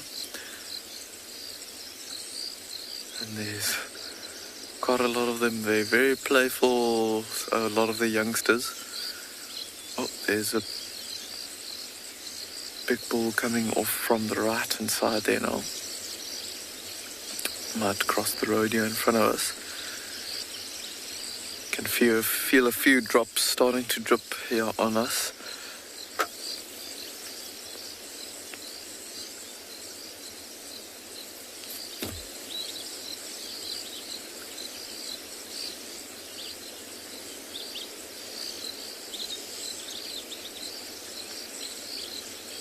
These buffaloes seem a little bit nervous. Sure, this bull just turned around and was looking to the right-hand side here.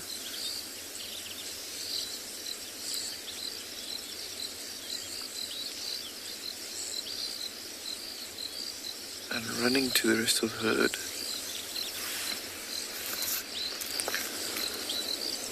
I don't know if you can see, but he's got a bit of red stuff on his horns there. That's from rubbing his horns against a tree or so and getting that bark onto his horns and maybe a bit of dirt or so. Trying to scratch around those horns. Imagine where all the ticks and everything goes and sit in the little crevices. Must be very itchy around there.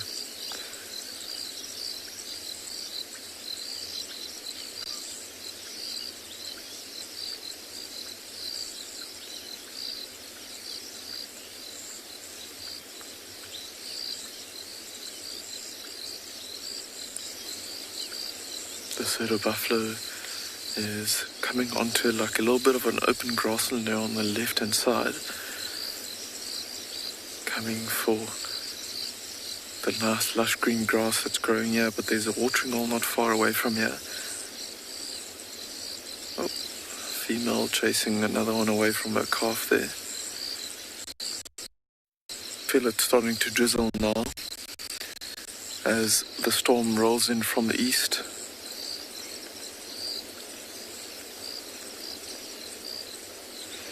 Karen, you're saying these buffalo always look so unimpressed, though they don't really have expression on their faces.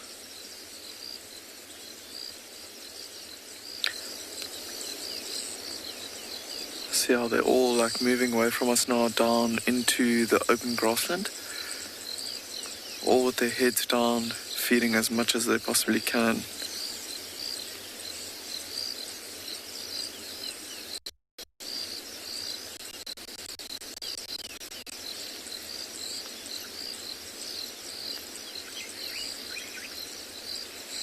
But while these buffalo are moving on, we are going to see what else we can find.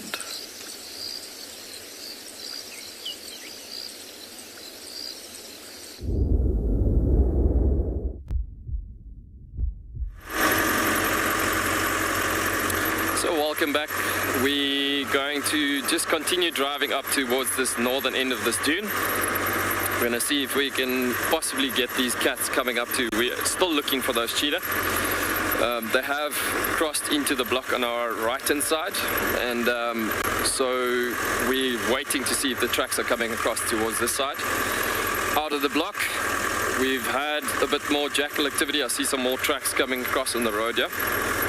So typically, as I said earlier on, cheetahs would eventually, even in this wind, every now and again go to the tops of the dunes, just scout quickly over the area because the wind is blowing so much. Scouting for safety purposes, looking over the certain area and see if it's safe enough to progress into that area, keep on going. But I think it's going to be a bit more of a quieter morning for everybody on the wind's point of view because of that stress factor happening quite a bit for most animals.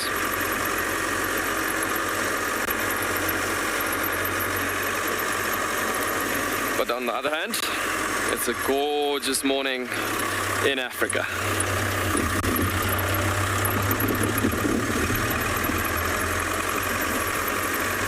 Turning into the wind a bit, yeah?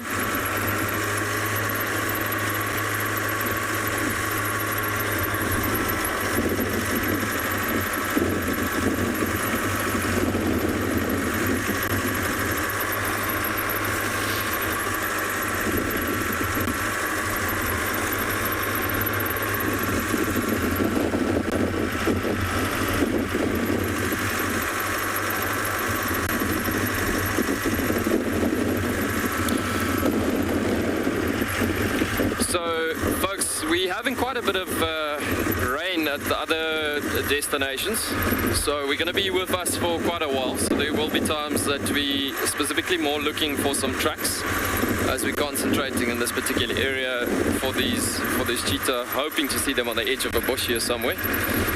Because I'm thinking they're definitely going to do what that kudu male was doing. But yeah, we're going to be with Tualu for a bit.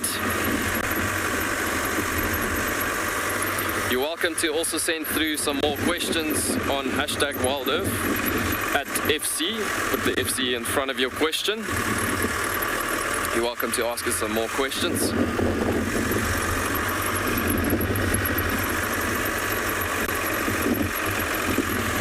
Look at that gorgeous view. As far as the eye can see, it's this game reserve literally just stretching out to never-ending limits. That is just so beautiful. So I just want to scan over this area a tiny bit more. I see there's some more oryx actually just lying down. Now it's very uncommon for this time of the morning to have animals already lying down. Now this is typically just coming back to animals just trying to take cover, good enough cover for safety purposes as it is, as I've mentioned before.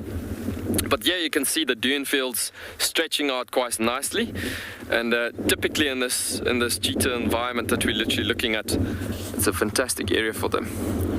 So just scouting a bit more, see some more kudu down below in the dune street, which we'll drive down that way just a bit further, having a bit of him.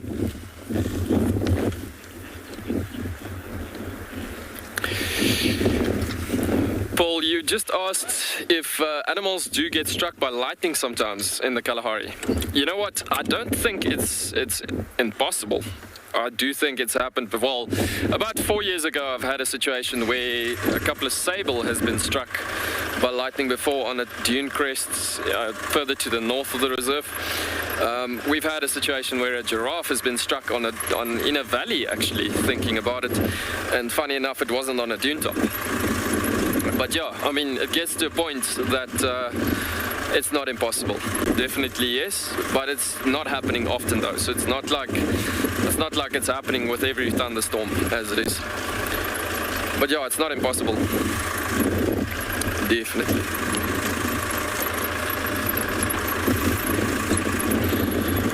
Sure, this wind is coming through the dune streets quite strongly actually.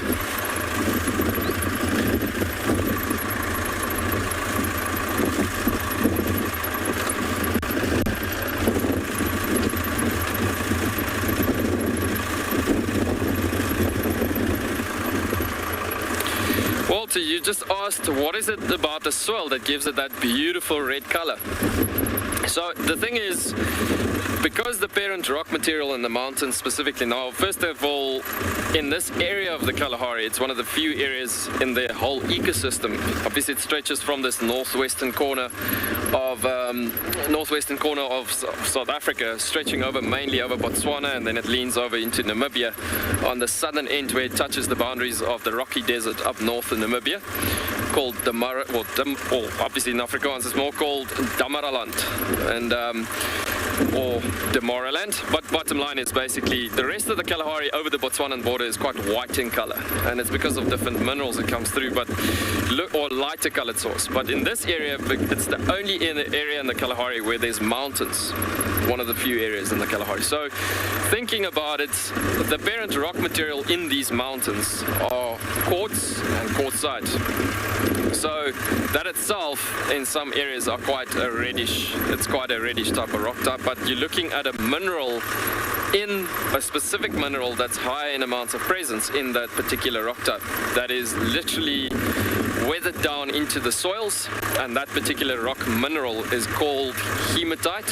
So the description of that hematite mineral is literally called boiling red blood, and that is basically, on top of that you got a bit of iron oxides that comes in together with that, and then a bit more iron minerals that comes in. So but the main thing is that hematite and a bit of combination of everything coming in together with that all, and that is what makes the green Kalahari, which is this southern end of the Kalahari, a bit more reddish in color specifically. Now the green Kalahari name comes from our rainfall being a bit more present or higher in this particular region of the Kalahari, and so it comes down to that situation that you get a bit more animal life in this area as well of the Kalahari. So there's another wildebeest territorial male that was on our right hand side here.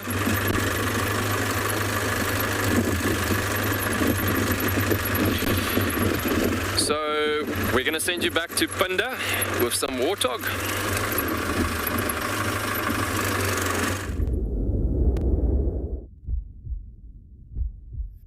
To drive along the road that is actually going towards Mountain Lodge on Punda, and we've come across a family of warthogs and a big Nyala bull as well, and there's a little piglet in between the warthogs there.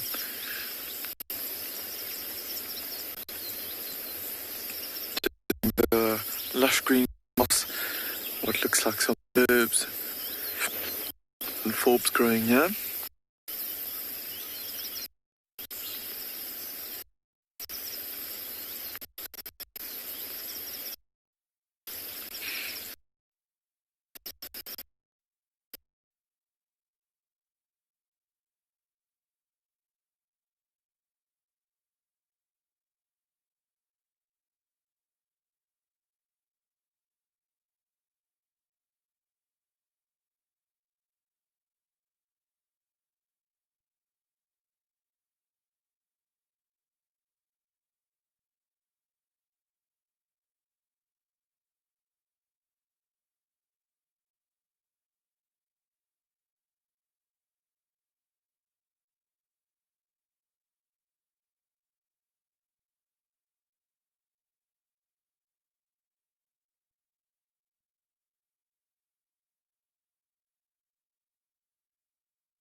can see the piglet here closest to us.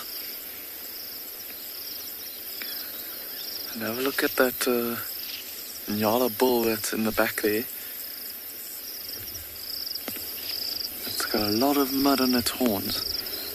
So this bull has gone and stood at a spot where there's a bit of muddy swell or so, and then pushed his horns into the mud, displaying dominance. There's two warthogs that's sparring a little bit here closer to us as well. Grooming each other, rubbing their heads against each other.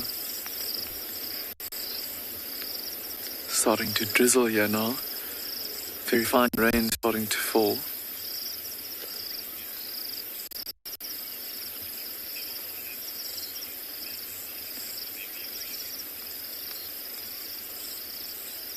Look at these two warthogs just pushing and shoving each other around.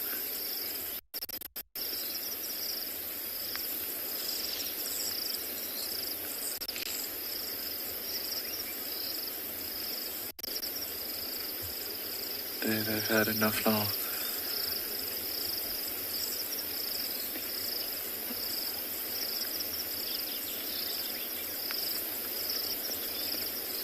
Right, while these warthogs are keeping on feeding, and they're next to a road here, there's a bit of rain coming down, so I think we're going to move on and see what else is out there.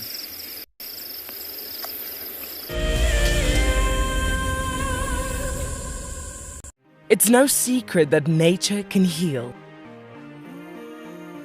Some of our WildEarth viewers are finding solace in the outdoors close to their homes during lockdown. This is how I keep myself busy during lockdown. Beautiful little jumping spot. I love walking in the open spaces near my home. Provides a moment of peace in a crazy world. This is my fire escape with some of the birds I get to see. That's what it's like in New York City during lockdown. Being in nature helps me to cope with the challenges of life and helps me to be humble and grateful. It's magical watching everything turn into a winter wonderland as the snow softly falls. Been doing lots of walking, dog walking, outside at parks. This is my Ridgeback Drake. Our little slice of paradise is a provincial park called Hopewell Ross. Connecting with nature is critical to stay positive during these tough times. WildEarth encourages you all to find time to escape to nature. Sometimes love wants to make you sing. And sometimes love wants to make you bow and fan your wings to your bow. For the southern yellow-billed hornbill, these are signs that love is in the air. These birds are destined for a season of monogamy at least. Breeding pairs are in it for the survival of their chicks. But before love commences, the male needs to woo his valentine with food in the form of nuptial gifts. I'm Nikki here at Ambion Ngala in South Africa. I love getting questions from viewers about all the small things within the environment and how it all is integrated with one another.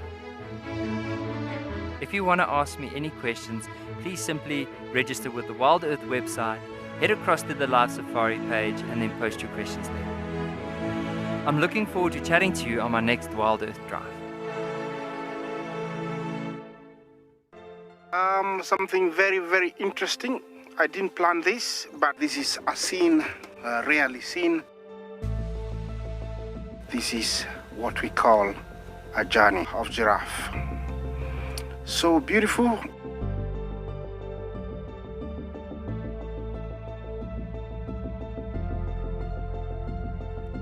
Tune into WildEarth every single day. It's in your nature.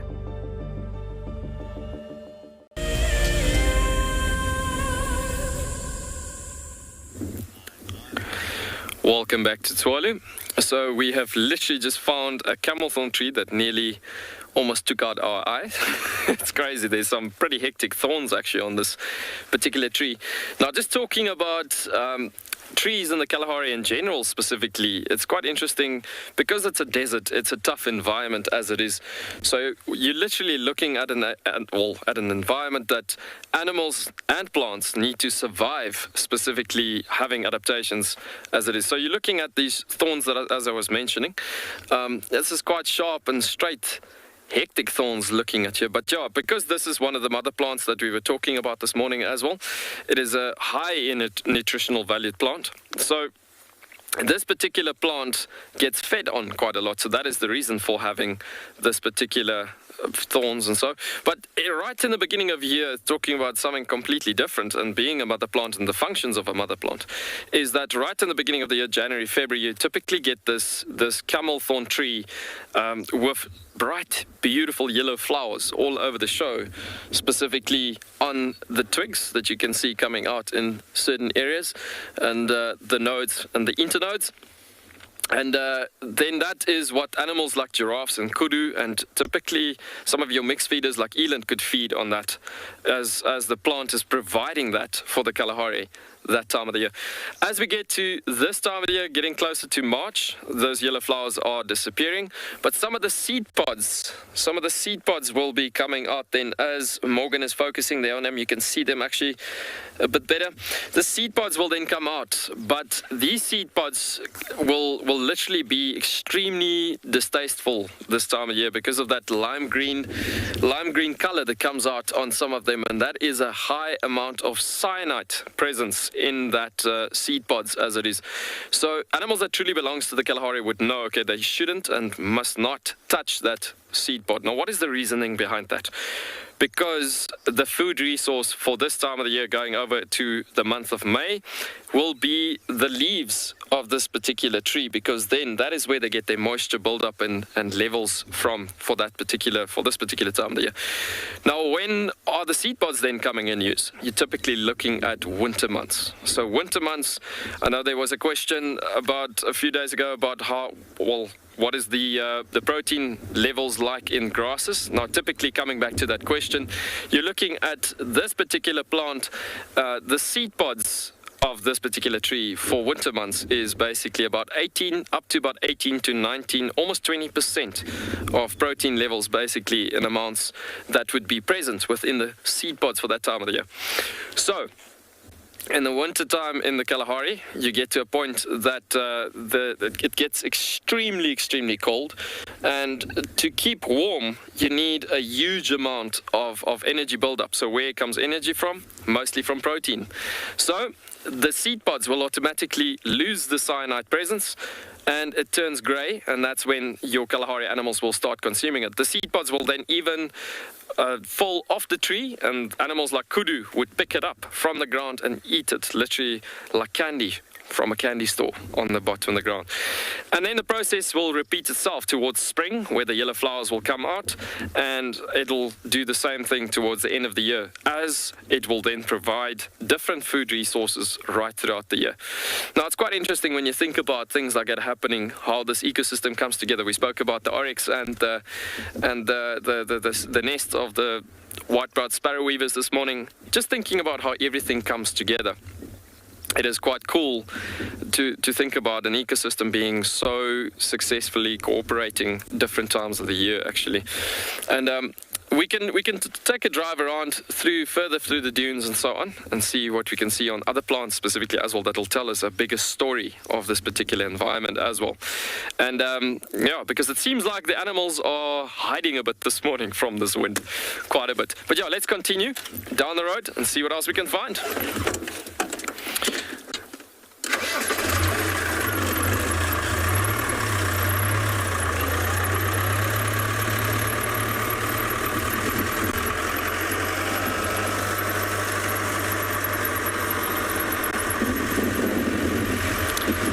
Another gorgeous, spectacular view of the green Kalahari and this dune streets coming up.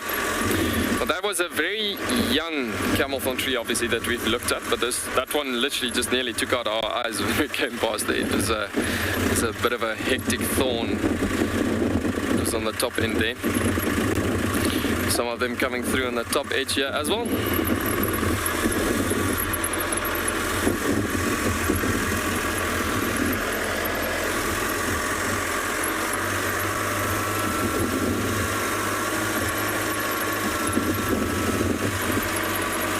So Cinnamon, you're commenting that you can't believe the diversity on Tswalu. Yeah, I couldn't agree more. There's a saying in the bush that says the men in white coat says this or that, and this is what it's all about. The men in white coat says it's one of the best ecosystems in the world due to the quick adaptations and typically just plants and animals just literally adapting to the climatic changes and conditions, and then within that as a diversity, constant changes happening, animals adapting to change in the bigger picture. It is massive, it's incredible.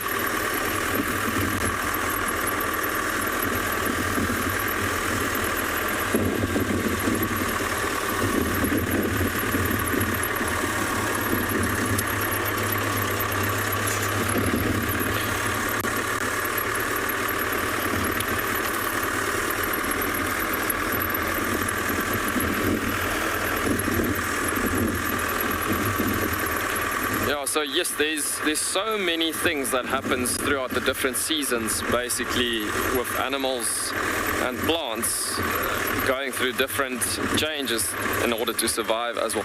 It is a very interesting nesting structure that just happened. There was a female southernmost weaver that just flew out from the nests from the camel thorn tree here.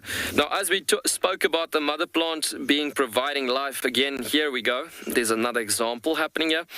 I don't know if you guys seen that bird flying out of there, but yeah, typically these are the southernmost weavers. Now, what happens is the male, interestingly enough, will build the nest. And this could take him up to about 5 to 6 days sometimes. I've watched a process like this before, which he keeps on flying up and down, working hard at it, just building this nest. He'll call the lady in and literally say, come and investigate, have a look and see what you think. And if she doesn't like it, she'll literally rip that entire thing apart and say, is this really what you think about me? Do I need to stay in something like this? And then he'd say, okay, well, if he's really keen to have this lady, he will continue building other nests and keep on building to win her favor. And it could even happen twice, to where she rips the nest apart in that situation. But yeah, eventually, if she likes it, then he'll literally take the lady, and then they'll invest in that home as it is. But yeah, cool examples of, as we spoke about, the sociable weavers' nests, specifically making use of the mother plant as well as the white-browed sparrow weavers. Now we're looking at a different species that is doing exactly the same thing. Now, why are they all doing it? It's because it's a strong tree that's providing life again as a mother plant. It's very important to understand the bigger picture in the Kalahari, thinking about how things cooperate and work together, and in order again to survive. Now, in a desert environment, Morgan, we're going to travel a bit further down the road.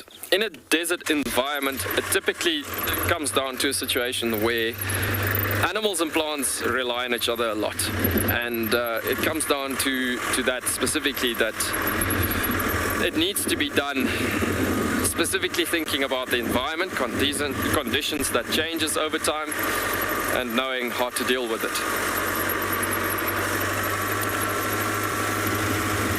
Some beautiful, beautiful Cape turtle doves flying across.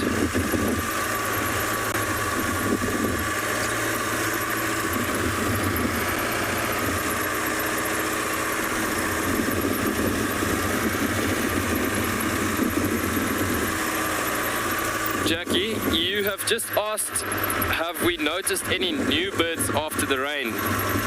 Now, on screen we had about the last week, actually a couple of days, we had the Upton stork in flocks in high amounts that just came out, and eggs have been coming out all over the show of insects and things all over the show, but mostly the greater armored cricket that's been fed on by the Upton stork lately, but also water birds.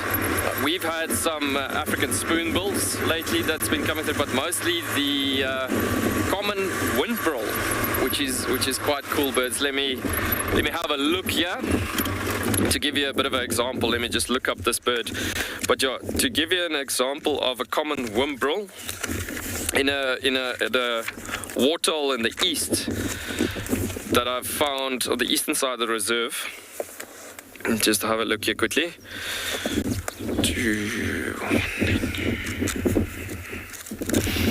Yeah, so that's typically a water bird that you could get from time to time, but only if it's rained enough in that situation.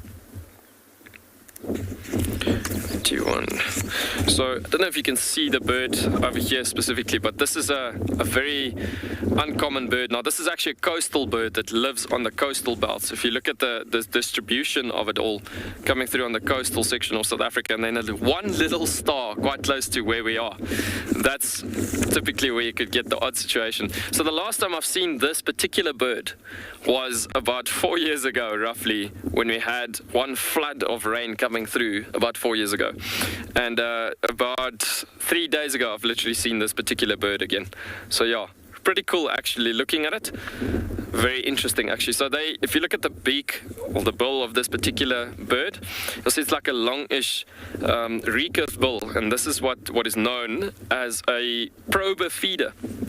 On the edge of the bill itself, it's got sensory or sensors basically that they would put the bill under the water on the edges on the sand, and then it gets to a point that they would tap into the sand, into the water, and then pick up the vibrations. All the vibrations then disturbs the insect life underneath the water into the soil, and then it gets to a point that they can feel through sensory the movement, and then they would quickly grab the insect through that, and a longish tongue grabbing it underneath the surfaces and the soils and the water and so on. But yeah, very interesting. You don't get to see them a lot here though, but typically a good example. Looking at that particular bird, there's a few odd ones that we've been seeing in the west as well, like the red bishop here and there. But yeah, quite cool. Odd things happening every now and again. So.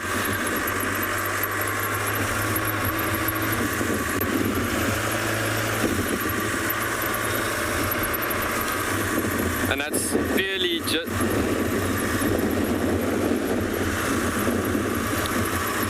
Anna Marie, you are asking, do I have a favorite bird?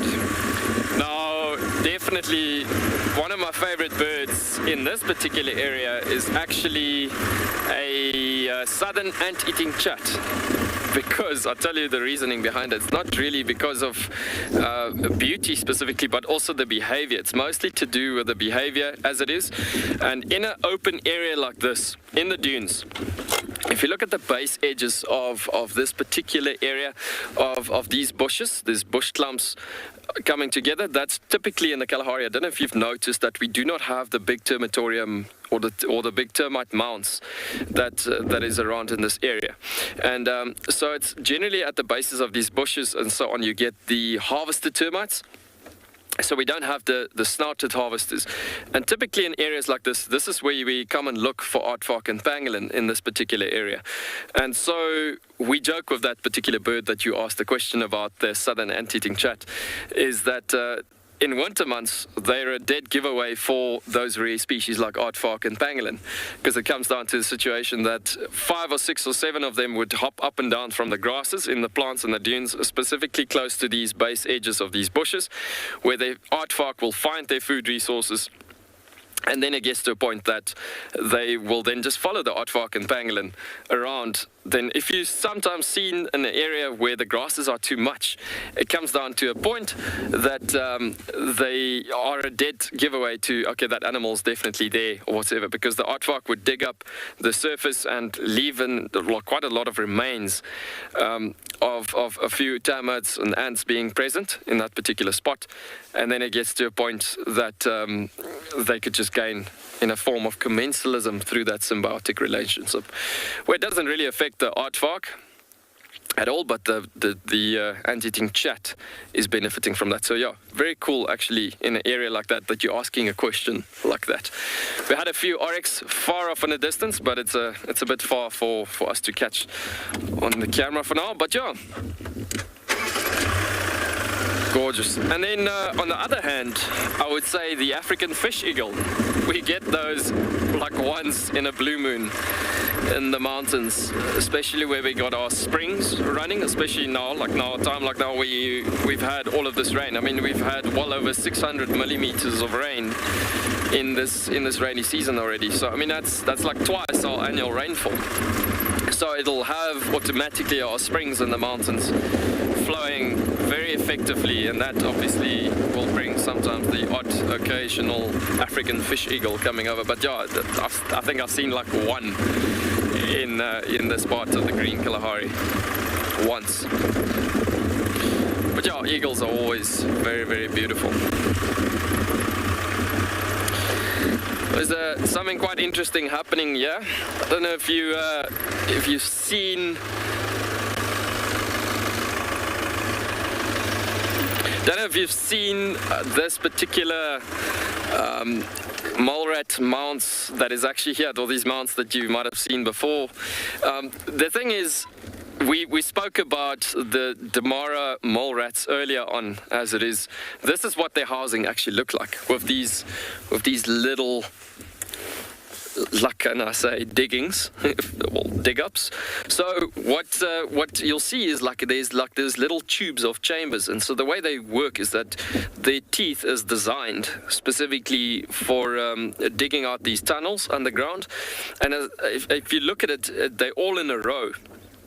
Morgan, if you can zoom out a bit there again, you can see there is these mounts are all like sort of, it looks like they're packed in a row as it is, and it's done in that order because it's like one chamber that runs in that particular structure underground. And so it is that there's also good moisture underground in that particular area, as it fits part of the ways they live underground for soft soils to create better enough homes, if I can put it that way. But yeah, quite interesting on this these Damara mole rat homes. So in wintertime, over to early evenings, because it's so cold at night, sometimes you see them above ground, quite far out in the southwest of the reserve. And then you'll see them actually busy doing this digging up of creating these tunnels and chambers and so. Excuse me. But yeah, looking at this particular structure, it's quite interesting thinking about how things go about to survive in the ecosystem like this. They also work, like I said to you earlier on, in that hierarchy system of specifically having alpha male and a female, and the rest are a supportive unit structured system, helping each other out, or helping specifically their leaders to get to success for survival specifically. But yeah, pretty interesting formation on the ground that we're looking at there.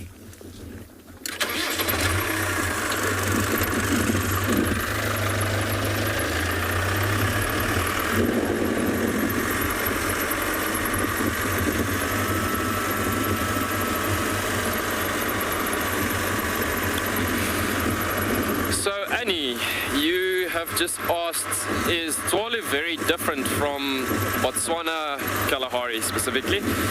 Annie, you know what? There are a few things that's similar to the Botswana and Kalahari specifically, but yeah, the thing is, the soil colors, the minerals, the vegetation, that is what makes it so different. Because the green Kalahari, meaning the southern Kalahari specifically, from that matter, is what makes it different, because the mountains being present in this section of the Kalahari creates a higher rainfall in this area, creates this beautiful green image. Now it doesn't say the central Kalahari Desert over to Makgadikgadipans and those areas as well, that it won't get this green image, but it dries out so much quicker, because you see the thing what puts a differentiating structure between a desert and a semi-desert environment. Now this is a semi-desert environment. A semi-desert environment receives over 150 mils a year basically. A desert is claimed under 150 mils a year. And that is what creates the color so a bit different in that situation. And that is where the name came from for this particular ecosystem, specifically talking about the environment. This area is known as the Green Kalahari because of the rainfall and the presence of the mountains. So yes, there is quite a bit of a difference between the Green Kalahari and specifically the Central Kalahari. And that is what makes it so unique, because you literally get to a situation where it's a desert with 4 different ecotypes in this particular region. The crazy thing is, Tswalu is so big that it covers 4 different ecotypes, all 4 different ecotypes within this Green Kalahari ecosystem. And these ecotypes I'm talking about specifically is different ecoregions. Now, one of them that we are currently driving in is the Dune Fields. You get the thicket line in the far west, which is typically where lots more browsers are moving through, bigger mammals of browsers and so.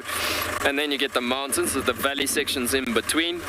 And then specifically you're looking at the woodland, semi-savanna woodland areas and so on.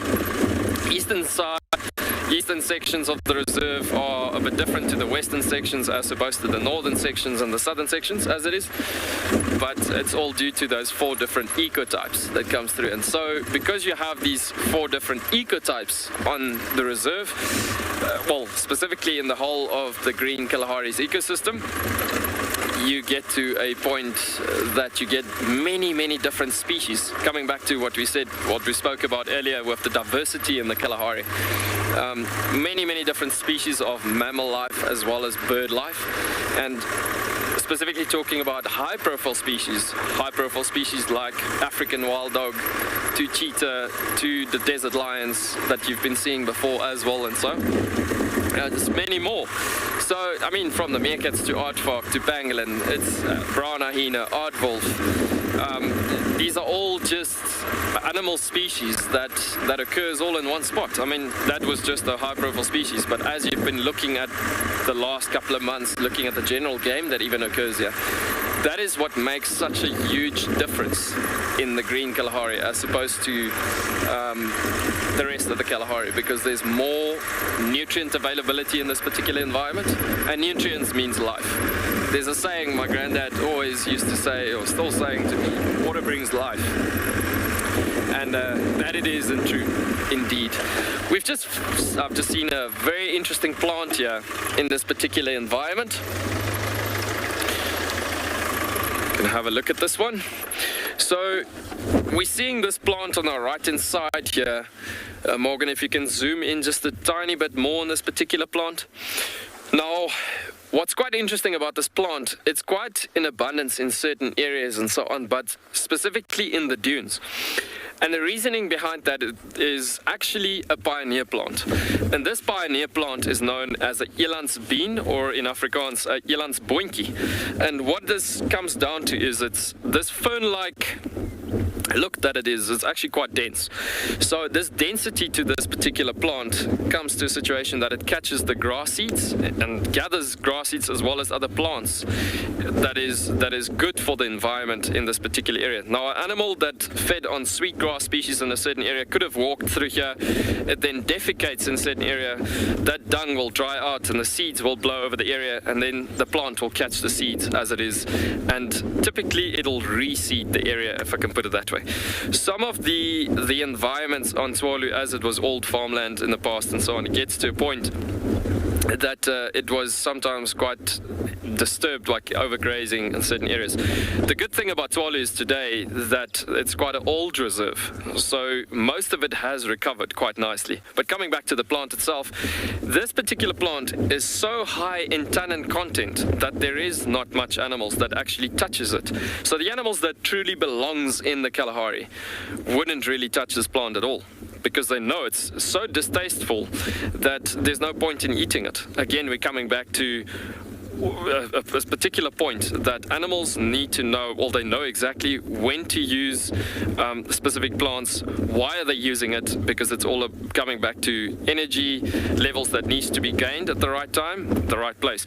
But the plant then will be remaining untouched, and then it gets to a point, those seeds of those grasses and plants, that they fulfilled their function of catching it up into that particular spot, will then germinate, and then the grasses and the plants will come up there.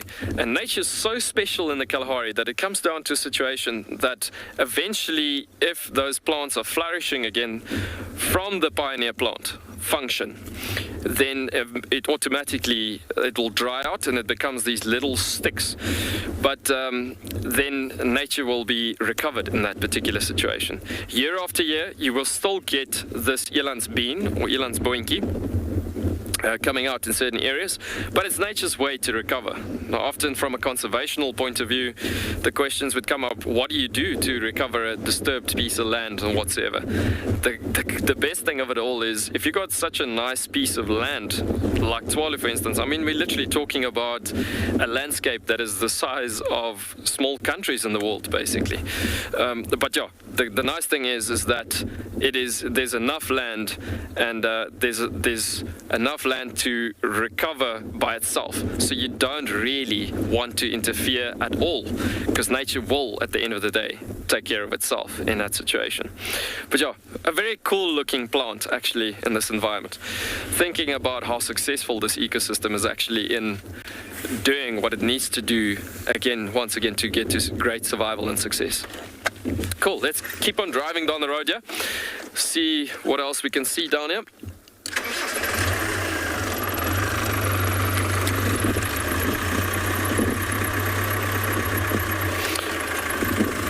Kelly, you've just asked why is it called elandsbeen.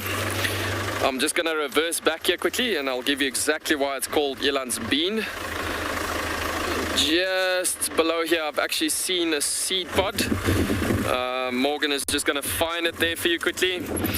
And if you look right below this plant, you see right there at the bottom of the screen, basically, there's a little bean over there. Actually, my bad, it's not a little bean.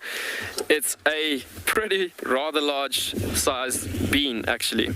And that is basically the name for the plant comes from that particular bean, called elandsbeen or elandsboentjie. That's where it comes from. So quite cool. Excellent, the name of the plant. So this plant, coming back to that previous question on how different is the Kalahari in this, or the green Kalahari from the central Kalahari Desert in Botswana, this particular plant you would find, for instance, in the central Kalahari as well, in the dunes, even close to the Kalahari Transfrontier Park.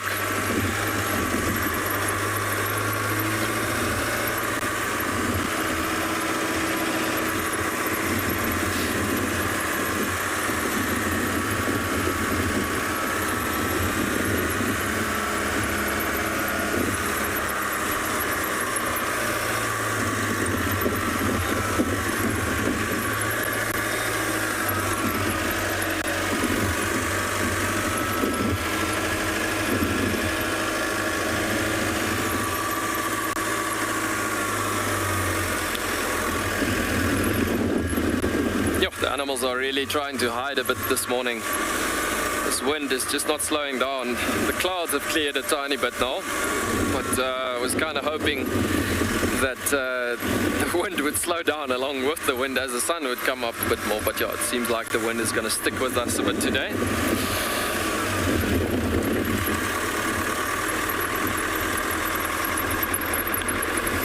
It doesn't say we're giving up. We're going to continue looking for some more mammals, see what we can find.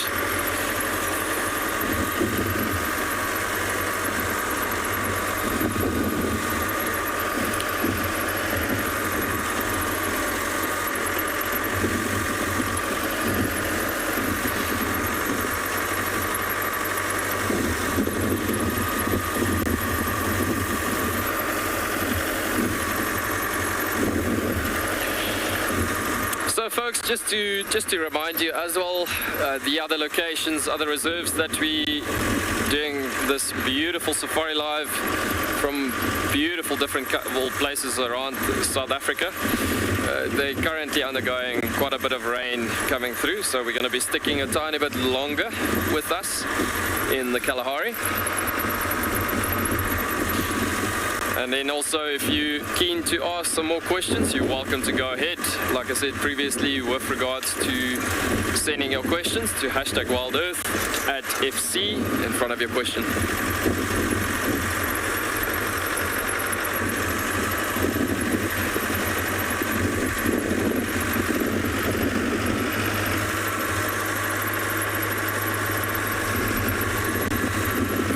Oh, so the sun has come up quite nicely.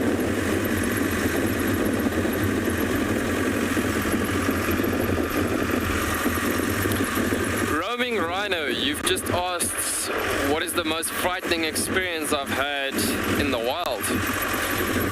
Well, roaming rhino, that's quite interesting. Sometimes you get to situations where there's quite a lot of times where you end up, especially on foot, with animals charging towards you, and specifically unexpectedly as you walk through some dense areas at some times or so, where you just don't have other options but to walk through that particular region. Look at that gorgeous, gorgeous landscape in front of us again. Yeah, so once I've had, I think it was like about 6 years ago when I started here, 7 years ago, I've walked with one of the trackers into a block where we literally were looking for lions, but this particular lion pride hasn't been seen for a good week or so. And so I remember we myself and the tracker discussed, listen, we're gonna try then follow the all set of tracks going into a certain set of block. And so we followed this tracks going into a block, and well, it was all tracks, so we had no other option because we didn't see the tracks coming out of the block. And we got to a point where we suddenly, on that set of tracks where we're following on foot, suddenly get fresh tracks all over the show for this particular pride. But it's tracks coming from any direction and going into any direction. So typically when you get to a situation like that, it means you're right on top of those lions, right there, right now. And I remember I grabbed the tracker's arm and I literally just looked at the situation around us. I said to him, I think these lions are literally in front of us, not too far away actually from us. And as I said it, I looked up and here's this lioness standing with a zebra carcass in her mouth and growling at us, thinking, but she was about, I don't know if you can see down the road, there's a dead tree down the road. And that dead tree, it's about that distance from us where she were. From us actually, and it got to a point where she was literally dropping the carcass and she charged us down for a good halfway that stint towards us. And now you're thinking, geez, okay, how are we going to stop this happening? The only thing is you could do in that situation, you're gonna have to just stand and hold your ground and literally just hope that she stops. And so she did, because I mean, on a carcass with lions on foot, it's a different story. We didn't know that that's what was going to be the case there. And so she then walked back to the carcass, and then the other lions popped up from all around her where they were lying down flat in the grass. And it's gotten to a point where she then got to the carcass, turned around, charged us at least 2 more times on foot in that particular section. And then myself and the tracker just kept on being standing still, because that's what you need to do in that situation. She eventually, when she backed off the 3rd time, we then had to evacuate the area, slowly backed off, and then she calmed down again. We came back in the vehicle, and then with the guests we viewed the sighting, and obviously where they were much more relaxed with the vehicle. So, but that, I must say, that was being the Kalahari lions and coming out of many different lodges worked before from that particular experience. And suddenly you get to work with Kalahari lions. They're just so much more intimidating looking in that situation. Yeah, I got to a situation where we literally got surprised so badly that I must say that was one of one of the eye-openers for me working on Tswalu for the first year or so. But eventually you get used to animals' aggression levels and that sort of thing.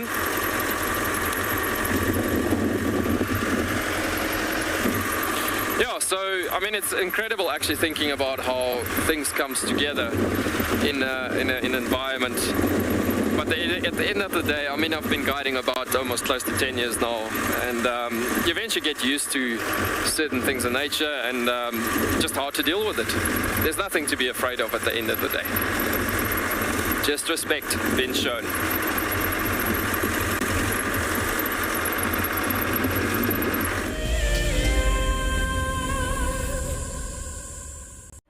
Do you dream of traveling to a far-flung wilderness location where life continues as normal? A place where you can escape to nature and breathe. If you become a WildEarth explorer, then this could soon become a reality. Subscribe today and stand a chance to win regular travel prizes. WildEarth Explorers, it's in your nature. Riverbeds are a great way to find water and look for places where elephant have excavated hollows. You can then dig into the sand, and after a couple of feet you should find damp sand, which then can be squeezed out or siphoned off for water. And with water being one of our scarcest resources, it is a good idea to conserve water where and how you can. My name is Ross and I'm a field guide at Djuma Private Game Reserve. I love getting questions from guests on WildEarth because I love sharing and learning information about nature with new people, and it also makes me feel like you're all joining me in real life. If you want to ask a question on WildEarth, then you need to register on our website. Once registered, go to our live safari page and submit your question below our live feed. This is a battle of two great carnivores of the African wilderness. Whew. Whoa! You don't want to be under those jaws. Definitely, this round goes to the lion. Look at that. Fantastic. Expect the unexpected here on WildEarth Daily. Hi, I'm Mike Anderson, and I come to you live every day from Eco Training Pridelands Conservancy in South Africa. The wild animal I think is most underrated. I think buffaloes are the most underrated. They're so tenacious and ferocious, and also very, very protective of each other, which I find incredible. You know, sometimes people think of the big five, they just think of lions and leopards and other big animals, but I think buffaloes are pretty underrated. Catch up with the guides daily here on WildEarth.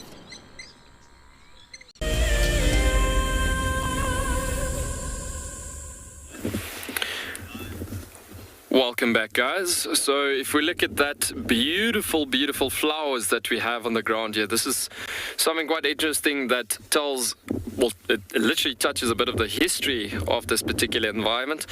Now, this particular plant is called a devil's thorn. And the reasoning behind that is because of this little seed pod thorns that they have, actually, that you can see here that I've got in my hand. And so what's quite interesting about this particular plant, and what's even more interesting about this, is the location of this particular area where this plant is situated at. Because the Kalahari Bushmen, coming back to the history of this environment, the Kalahari Bushmen made use a lot, well, basically, of the environment's plants and making use of the plants specifically, and elements of the environment to do with the area, to obviously live in this area and so on. So what I want to show you here with this particular devil's thorn is something they made use of by this plant is by plucking specifically the leaves of this plant like this, and then they kept it in their hand. And I'm going to pour a bit of water on this particular situation. I want to ask you actually to look at what's happening in my hands if I do this. So you can hear there's quite a bit of squeaking sounds coming out of there, but look at what's happening there. Do you see there's like a slimy formation that happens coming out there? Now, the other name that we as locals tried to call this is actually called a soap bush. Do you see, it almost looks like, if you're South African, you would know about sunlight liquid, and it almost looks like that combination of sunlight liquid that comes out of there. Now, basically what I'm trying to say is you do not need hand sanitizer anywhere in the world. This is the best hand sanitizer of washing component that you can ever use of, actually. So then you can add a bit of water again on that as it is, and your hands will be cleaned. So quite interesting thinking about it, that there are so many different uses in a certain area, thinking about the bushman that was quite clever enough to find out these particular things. So, but yeah, that's the actual seed pod with the two little nipples of thorns coming out there, and then the leaves is what they made use of to wash their hands. Now, why am I specifically talking about that in an environment like this? Now, I don't see the other tree over here at the moment, but there's a tree in the environment always combined with this plant that's called a silver cluster leaf tree. And that silver cluster leaf tree they made use of specifically to hunt or make their hunting equipment from, specifically the camium layer of that particular tree. They stripped the bark, excuse me, and then they then strip the bark of that particular layer and then twist it to make like a little string, basically. And then there's a raisin bush, which is this one in front of us here that you're looking at. So the stronger, thicker stems of that particular bush, they made the bow, and the string of the silver cluster leaf tree on the top of the dune, also in the close proximity, was the string of the bow. So it's a bow and arrow being made in the area, and then typically the straight stems of the raisin bush itself, you would have gotten like a arrow typically been made out of this particular situation. So crazy thing is about this is that it's all in the same area, hunted in the same area. Obviously the bushmen, the men, were the ones that was doing all these tricks of the trade, if I can put it that way, and it's gotten to a point that they literally then hunted in a certain area, and then if they got to a carcass or whatsoever, they literally obviously had to wash their hands in a certain time. So then made use of a particular soap bush in that area and environment. But yeah, pretty cool actually as a combination, thinking about on a dune top like this, how things comes together. And so, but yeah, look at that beautiful clean hands we're looking at. Cool, let's continue driving further down the road. Excuse me.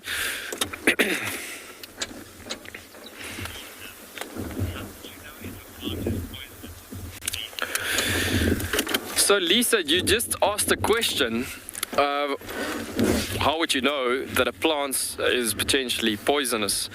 And it's good that you're saying poisonous, because it's not venomous. Venomous is generally when you get bitten by a snake or injected, typically in that situation. Ingested is the poison. But yeah, I guess it comes down to general knowledge of a certain environment. There are, with insects and typically with frogs, warning colors that you need to look at, specifically thinking about okay, this is a potential poisonous or specifically a poisonous thing to eat or whatever, so you shouldn't continue with that.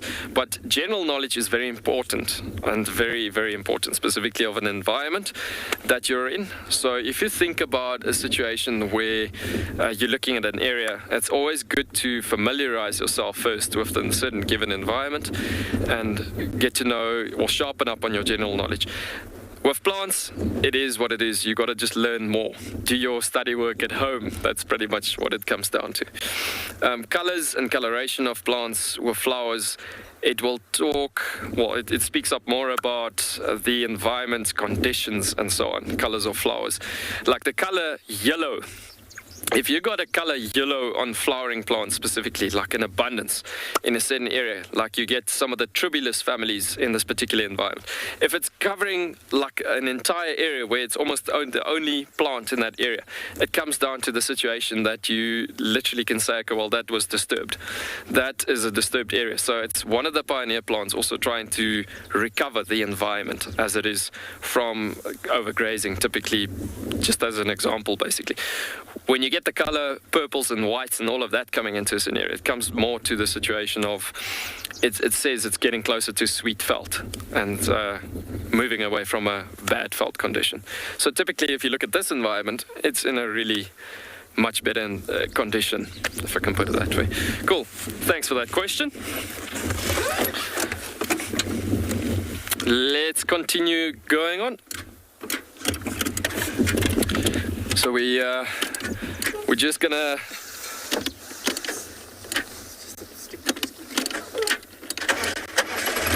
keep on going.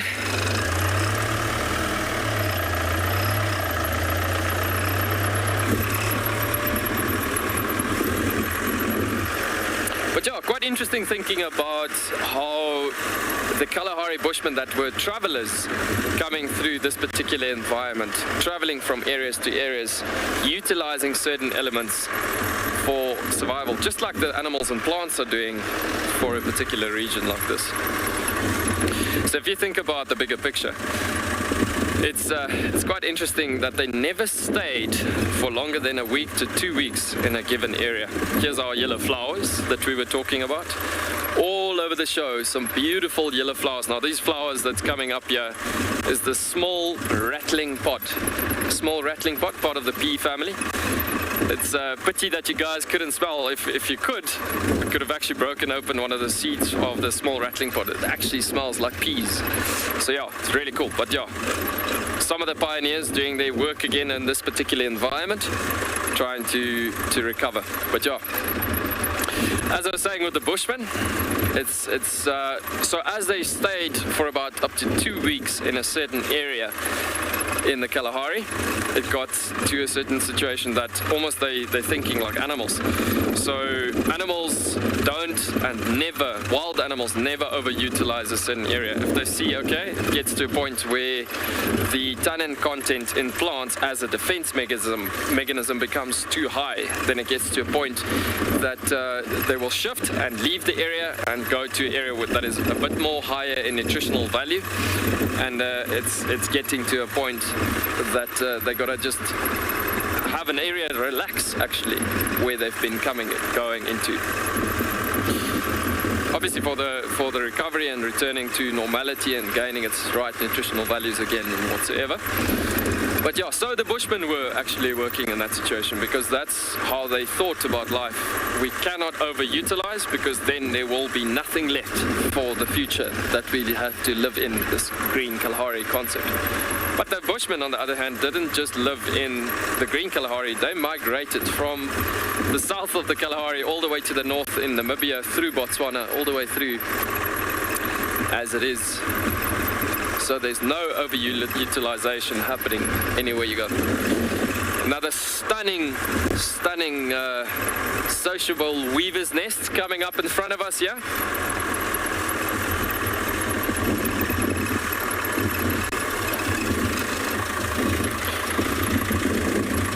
Donna, you've just asked if there's any invasive vegetation in the Kalahari.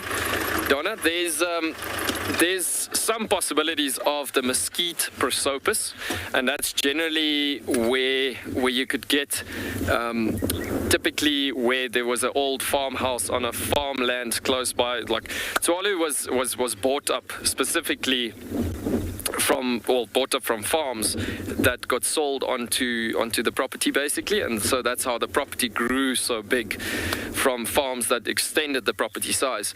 But anyways, as these farms obviously all had their own farmhouses, the mesquite prosopis is a tree that grows quite big, rather large actually. So this particular tree was planted close to these homesteads, if I can put it that way, and so it's a nice amount of shade for the animals that they gathered in a small enclosure, like a kraal, which we call it basically, and that was a nice amount of shade.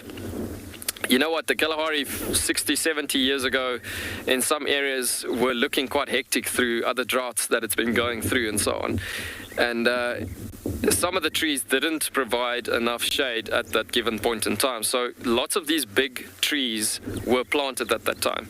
Well, not lots, excuse me, just at these homesteads or so. But the moment swallows started close to 50 years ago, it's gotten to a point immediately where these trees were taken care of. They were ring-barked, and the moment you ring-bark a specific tree, like the mesquite prosopis, you cut off the moisture supply layer, which is the cambium layer, and it then gets to a point that it will get to a situation where you cut off the moisture flow of that particular plant, and then you take care of it in that situation. So yeah, invasive trees, that's pretty much as far as it goes. There's a few few smaller forbs and so on that could be invasive, but yeah, the thing is, Tuvalu is about, I'd say, 90% to 99% actually full-on natural true vegetation. That's, yeah. Morgan is focused on the shepherd's tree, the camel thorn tree in front of us here, but there's something quite interesting in that particular nest in front of us there. Morgan, I don't know if you should go a bit more forward to get closer to that, or are you good enough there, hey? So thinking about that particular white little patch, to the right-hand side of the screen, there's unfortunately a bit of twigs flopping around every now and again in front of it. But there's this white patch on the bottom end of that nest over there. Okay, so there's a branch hanging in front of it, but yeah, there's a little white patch. And that white patch, we spoke earlier, quite early this morning, we spoke about how this particular sociable weavers, their functions in nature and how they're helping out nature specifically. So this is that particular function that's happening there. Here, they're helping out a pygmy falcon. The crazy thing is the pygmy falcon would literally defecate out of the entrance of his opening, where the potential vacant room has opened up from a room of where a pair of sociable weavers were nesting inside there. So then this feces would then form this sort of a white door entrance, and that is typically where he's staying at inside the nest. Now the sort of agreement goes where he's saying, listen, I won't catch your chicks, but then he waits for that right moment when the entire colony goes out feeding. Then he would sometimes, especially this time of the year when they have chicks, he will then steal one or two or so. But generally the pygmy falcon will go out from this location where he gets hosted, and then he flies out to the bush catching we got like sand skinks, two-striped Kalahari skinks, tree skinks. So he catches lizards and those type of things generally around a location like this. But yeah, that is his house that we can see there, the pygmy falcon nest. On the other side, further down that way, closer to speaking of which, of a camel thorn tree and birds helping out nature, we got two more giraffe. That's a bit too far. But yeah, a couple of more giraffe actually in this area feeding, again, making use of the mother plant as we spoke about it this morning. But yeah, gorgeous. Gorgeous, gorgeous. Yeah, these weavers are working this nest in and out.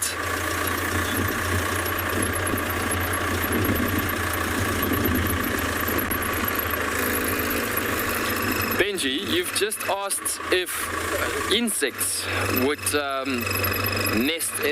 make their home in a sociable weaver's nest, for instance.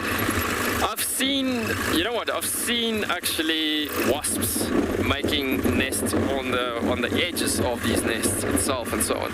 Some of the ants would go inside and make a nest as well, but then the birds will consume the insects itself again.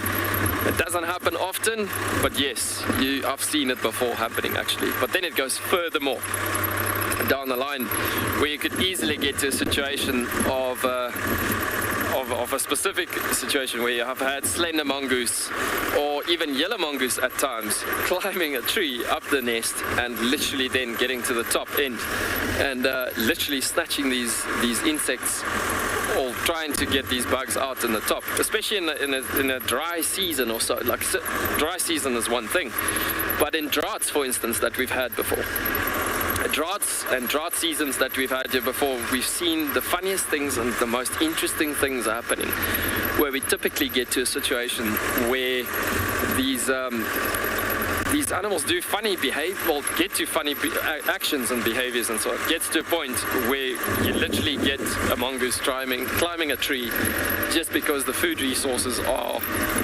available in the tree itself. Excuse me. Rather than digging them out from the soils, typically mongoose look for little bugs, insects, grasshoppers, and obviously rodents and snakes.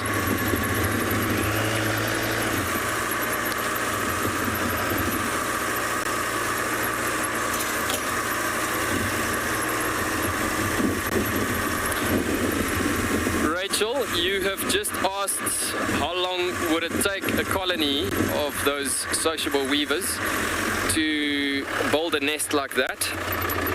Now, typically you would look at something like a nest that size, well over 20 to 30 years almost. Some of the nests quite interesting that I've seen in certain areas, from areas to areas, that it differentiates from areas to other areas. It gets to a point that it depends on how much food availability is in that area and how much is the population grown, and that will determine the rate and the pace at which the nest will grow at specifically. So some of the nests in some areas where food availability is not that high in amount and they've got to work hard for it, obviously means the population won't grow that fast and that quick. So that basically comes down to a situation that you could easily get to a point where it could take much longer, and it's a slow growing process as it is. I'm just looking at some spotted hyena tracks coming across here on the road again. Now this, I presume, is literally the same spotted hyena that's been coming through in this particular area, all the way from the mountains where we had that waterhole close to the mountains this morning. And so what's happening is that you could typically get to a point where these animals cover huge distances as it is. Just depending on, again, food availability, coming back to the question of the nest itself as well. And so, excuse me. What's quite interesting about the nest itself as well is that you get some nests that would be in 6 years' time, doubling its size. And then there's some nests that take over 15 years to get to the real size of like, sometimes it needs like 10 years just to grow even just a tiny bit over half of what it was 10 years ago, if that makes sense, basically.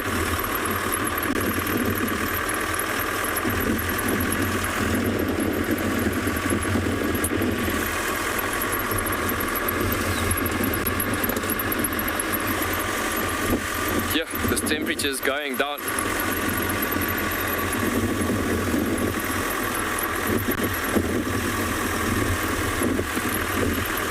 Mark, you've just asked if generations of sociable weavers make use of the same nest. Mark, for sure, indeed. They do that because the thing is that as the population grows, it comes back to what I've said earlier this morning, looking at teamwork, family units, partnerships. That's the way to survive in the Kalahari. It doesn't say if it's a semi-desert environment, things goes a bit easier. It's still a desert environment, still a tough environment to live in. So typically it gets to a point that these animals need each other's help. So typically looking at the sociable weavers, the population will grow, and next year it'll grow even bigger, and next year it'll grow even bigger. And so as the population grow, they will continue expanding the exact same nest. So then it gets to a point literally that they continue going, continue building, and continue expanding on the exact same nest.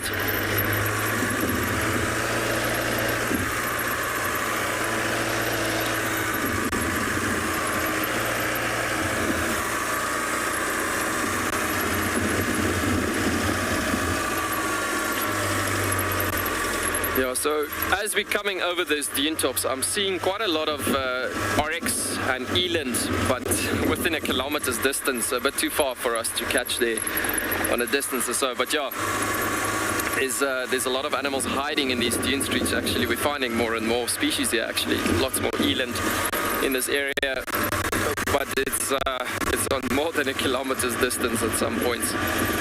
We're going to try and take some roads to get closer to those gorgeous elands and some more oryx. But yeah, you can see they're clearly hiding in these dune streets where there's some bushes being covering the areas a bit more, where they're just trying to get away from the wind. Limiting factors are definitely not helping them this morning, as the wind is literally just taking away some of that hearing senses. And even the smell, I mean, when the wind is this strong, they literally could smell only the direction from where the wind is coming from to blowing towards them. Downwind from them, hearing and the smell is pretty much gone.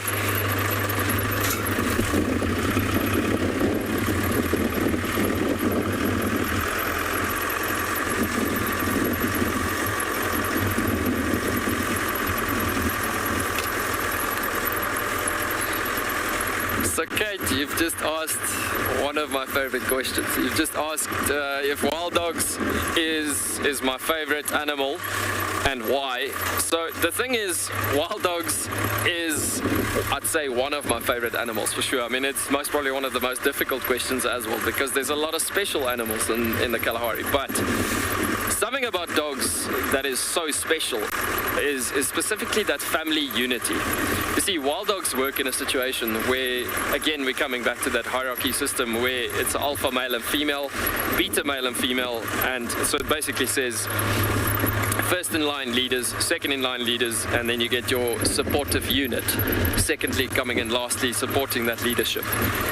Every man is, or every single individual is covered, and everybody's looking after each other. So there's one word that a wild dog pack represents at the bigger picture, and that comes down to love.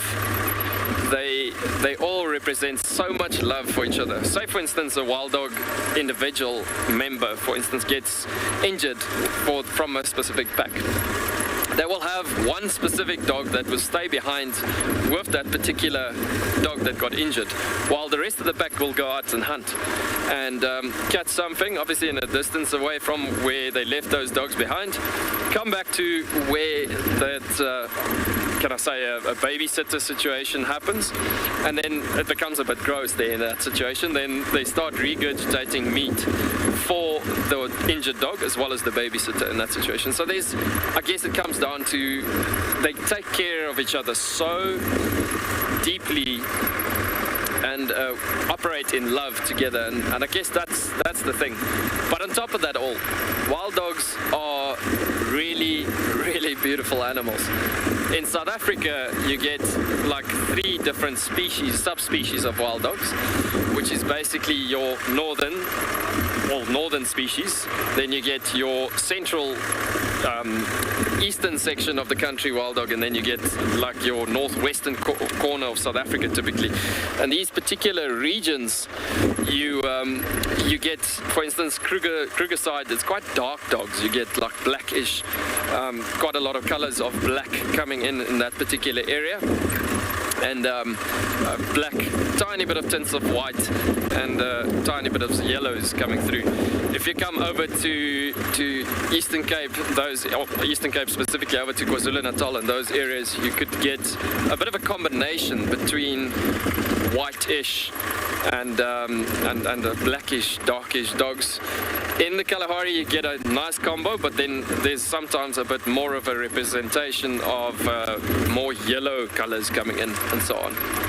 And that goes hand in hand with the Kalahari's environment as well.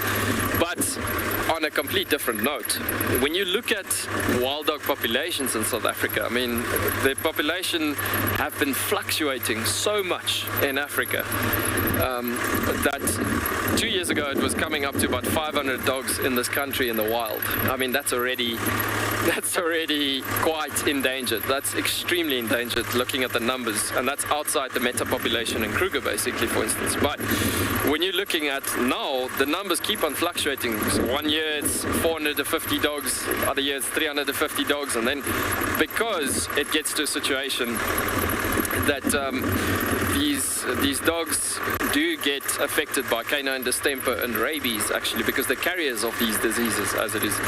So, yeah, it's of great honor and privilege to be able to say that you work with such beautiful dogs from many different areas, that comes from different areas as it is. Sometimes you gotta have to get dogs in from a different area. So sometimes these days you can't really actually say that that particular dog is from that particular subspecies or whatsoever, as you see what I mean. But I guess at the end of the day, they're all so beautiful. Doesn't matter the subspecies and so on. But yeah, wild dogs, very special because they are looking so well after each other. And that is the biggest story for me with regards to them.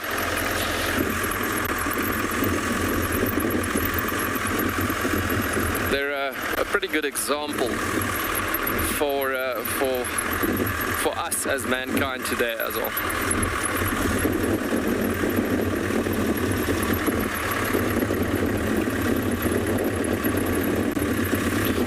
So for breakfast, you actually commenting there saying you love how the grass color and plant colors are differentiating between the different dunes, and as we go further west. Yes, you are very right. The further we go west, and actually what we're literally looking at now, we are nearing the western edges of the reserve. Well, not edges, but we're getting close to the fourth ecotype in the west.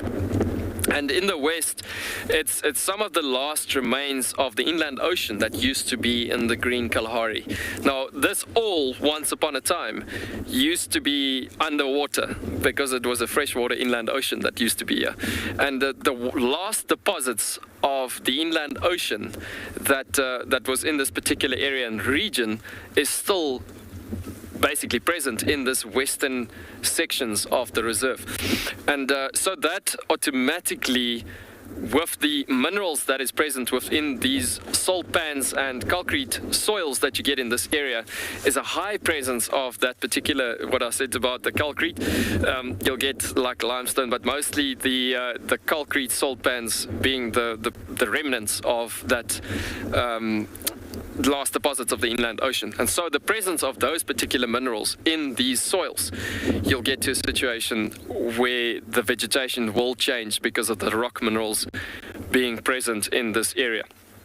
So yes, that's coming back to your question. Definitely the plants will differentiate as we're progressing from one ecotype to another. The area that we're currently in, we're sort of central reserve at the moment, central western edges. And so to this western edges of the reserve, there's more dunes running northwest from here, but this is the closest point where you'll get to that boundary line between the dunes and the thicket line in the west. And so yeah, you could typically see an environment like this changing as you go continuously driving in this wonderful reserve.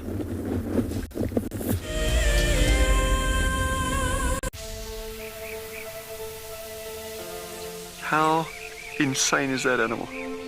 This is out of this world. Fantastic. Good, Mama. Wow, what a way to start off. Just such an incredible privilege to be out here. It just keeps on delivering. There you go, there you go. Heart is pumping right now. 3, 2, 1. You are live, you are live. Look at this, everybody. We've got a live kill.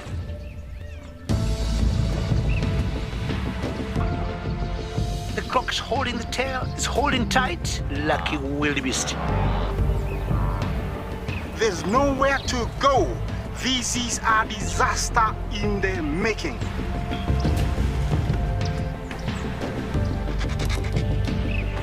This is the first leucistic zebra I have ever seen in my life. Oh, here comes a lion. Run, little guy. Go on. something that I have never seen before in my entire life that you are now watching live. My heart is in my mouth, everybody. Look at this. It's gonna make it. It's going, it's going.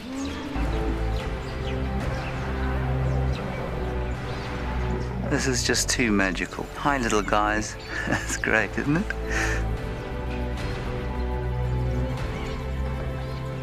Has it just pretended to be dead? That is the coolest thing I've ever seen. Look at that. Scuba Steve has got a friend. You've got a friend in me. It couldn't be a better morning. This is just too special. Oh my goodness, we've got a turtle. How epic is the fact that we're coming to you live from the Djuma River? It's the most incredible feeling to be here. This is live and we're in Rwanda. This is a very, very different adventure, charged with emotion. Look at that little zebra about to be born. There's the head. Oh, you clever mare. Well done.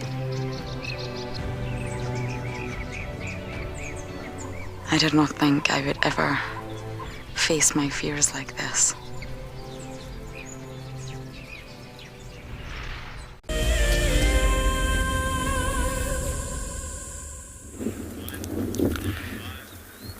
You know how much I would have loved you to actually experience with this particular view that we're looking at.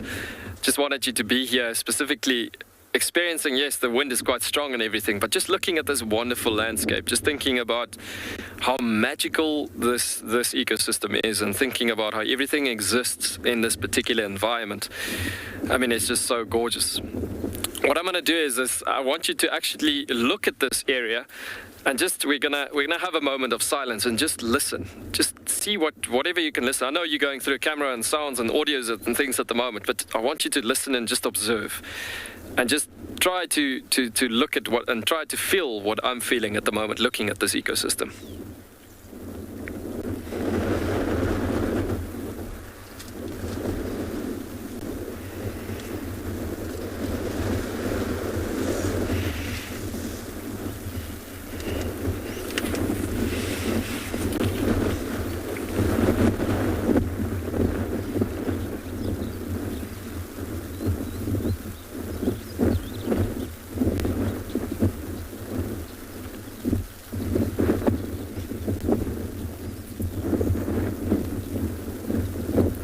It's just pure beauty, grace, and peace that literally comes through here. As quiet as it can be in that particular structure, you could have extreme amount of action. Specifically speaking about the dogs earlier and everything, things can just happen and turn upside down the other way around. Happen completely different in other times and so on. But yeah, so cool how there's so many different feelings and times happening in an ecosystem like this, so vast.